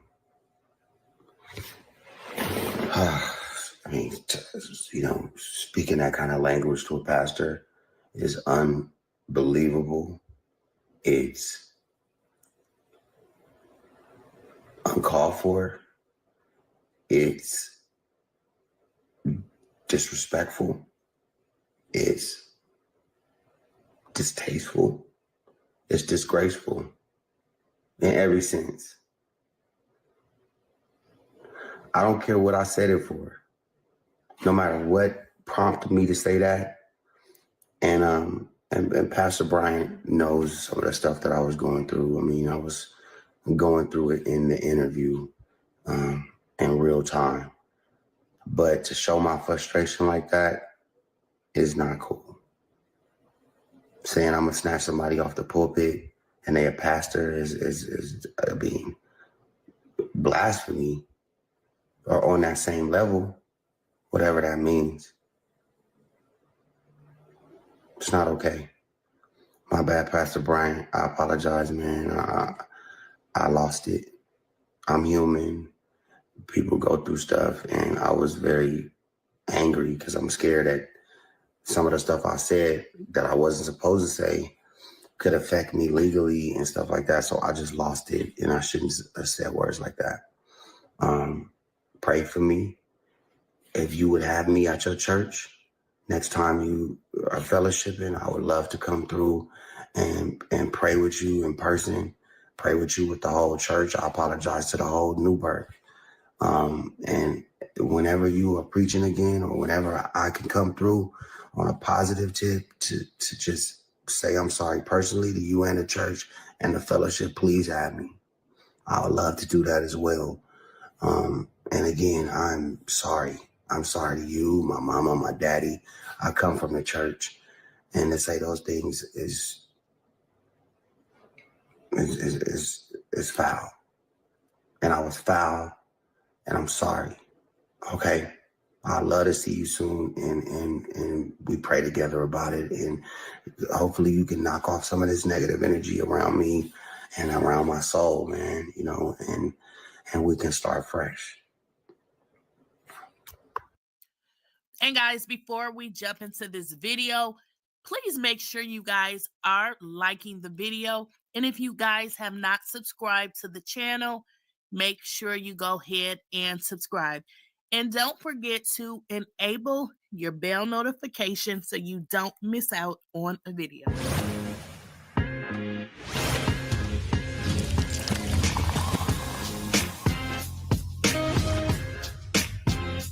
Please, I don't have any time for any gossip now. Eh? Yes.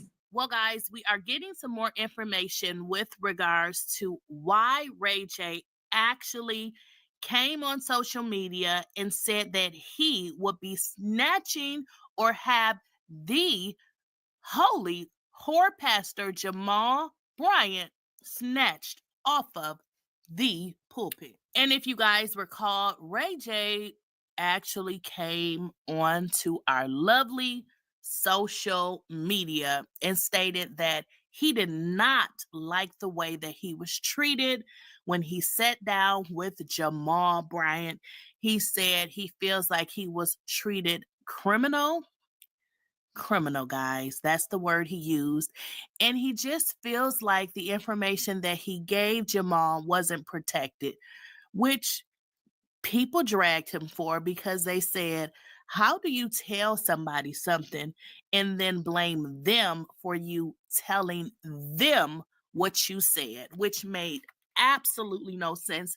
But we're going to get into exactly what happened with him and Jamal Bryant and why he ultimately came and apologized. Somebody gets snatched off the pulpit.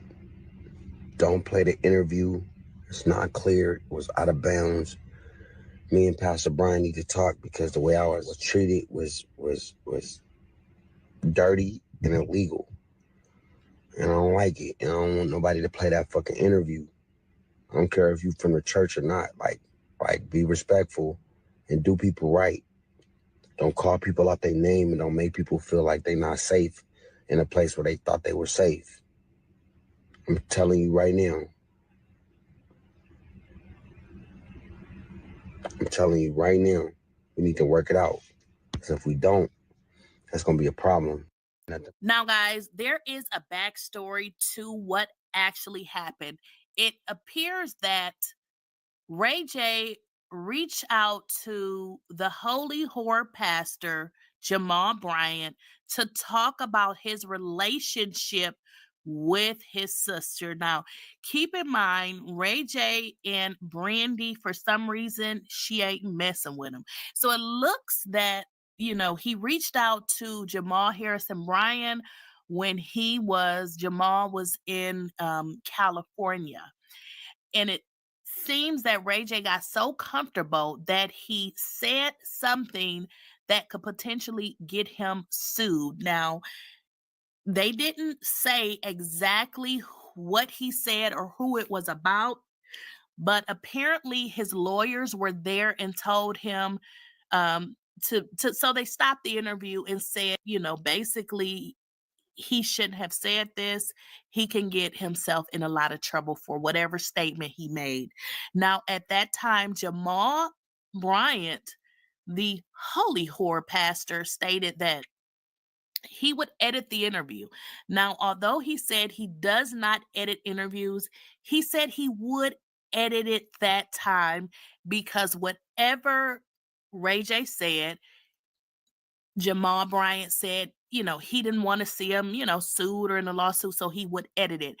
But I can understand why Ray J would feel like, okay, what if he doesn't edit it? But I don't think going on to social media, threatening someone that could potentially air you out was a good idea.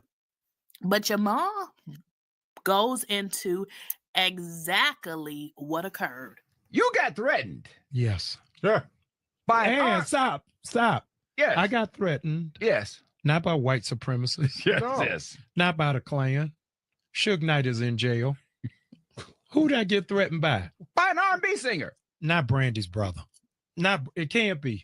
That's all we can call him is Brandy's brother. Well, when you woke up, yes, because I'm sure, like most of us, you hit the alarm, or you get up, or Miss Carrie nudges you. Yes, and you saw your phone. Well, he prayed. Or after you put your feet. Well, he always does that. First. But I'm just saying, when he looked at the phone and you saw all of what went through your head? So I'm walking on the belt line. Okay, I'm walking on the true story. I'm walking on the belt line. And people are passing me on the belt line saying, "Are you okay?" So I'm like, "Yeah, I'm okay." Somebody else passed me like, "Man, keep your head up." Wait, so I was like, I'm okay. just walking on the belt line. I'm fine. Yeah. So I'm just thinking people are just greeting me. Right. I get to the end, and this guy I don't know says, "Man, I guess you won't be going to the West Coast for a while." I said, "I just came from the West Coast." Right. So he said, no, with the beef with you and Ray J. So I said, no, I don't have no beef with Ray J. I was just with him last week. Right. So he says, no, he's threatening you online. I have no idea what you were talking about. Right. So a pedestrian on the Beltline pulled up their phone and showed it to me. That's how how you it is found I out got about it. Yeah. When you saw what he was saying, I was in shock. Okay. What is it that, I mean, I know you happened? said you were Yes. going to stick to the code and the parts, you know, it was a So- safe space. He said, I thought this was a safe space. And if you air the interview in its entirety, there's going to be problems. Yes. So a week ago, I'm in LA and I bring him on to record the podcast. In the middle of the podcast, he says something that I believe he says something. Right. That his lawyers came on the set of us shooting saying that this is broaching something that has legal ramifications. Okay. I then say in the middle said, hey man, this is a live to cut podcast. I don't do editing. Right. But this is my guy. Right. And I don't want him to have to pay money. I don't want to be liable. I tell you what, I'm going to edit this part, but anything else he says, right, we gone. Because he's been warned by his lawyers Right. already. Yes. He knows that. Yes. Okay. We go on and record. At the end, Ryan, of us recording, he's like, man, I really needed this. I'm going to come back to church. I've been out of church for a long time. I need to get right with God. I want to do a part 2. I said, oh, that'd be great. Right. So I said, listeners, you all heard it here first. Ray J wants to do a part 2. We're going to bring him back next year. Mhm. He says, no, I want to do a part 2 before Christmas. Okay. Bet. Yeah. We hug it up, dap it up, Yeah. go our way. Everything's fine. Everything's fine. A week later, I'm like 50 cents with Floyd Mayweather. I woke up, what did I do? So Pastor Jamal Harrison Bryant pretty much told us what happened. And I believe him. It's not like Ray J is a woman or he's in another relationship with somebody else in his congregation. So I believe him. I absolutely believe him. So the part that he left out, though, is you guys see Ray J actually apologizing profusely, and that was in the beginning of the video. Well, what I have found out is the reason that Ray J came on apologizing is because Jamal stated that if he did not apologize, that he would air the entire video. So he didn't, Ray J didn't come and apologize because he know that he was wrong or anything like that. He apologized because he was actually given an ultimatum or pretty much threatened again. You know, I wouldn't say again, but he threatened Jamal, and Jamal's like, okay, if you don't apologize, I'm going to air the entire video. Well, Ray J said something, which we don't know what he said, about something that could potentially get him sued, which again makes me think whatever it was that he said, was it a lie? Was it the truth? I don't know. We don't know what it was that he actually stated, but it seems that Ray J actually reached out to Jamal Harrison Bryant to get an interview to talk about his relationship with his sister Brandy, and you know, things went from there, and he's made some statements. And as Jamal stated, his attorney was on you know, there when, you know, he was giving his interview, and stated that, you know, Ray J had said something that he could potentially get himself sued, and that is pretty much how it all happened. As we have saw, Ray J is definitely spiraling out of control. I feel like there's some things out there that he knows about, and he is scared that it is going to come to light. I do believe he has some ties with Diddy. I do believe he could be on some tapes. Because something is happening mentally with him, and it seems like what we are seeing is a major, and when I say a major breakdown, because this man is scared, because he has no idea as to when his tail may be right next to Diddy. Look, first off, I want to apologize to Jamal Bryant.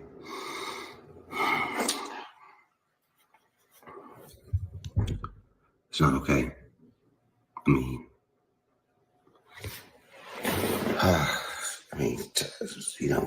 speaking that kind of language to a pastor is unbelievable. It's uncalled for. It's disrespectful.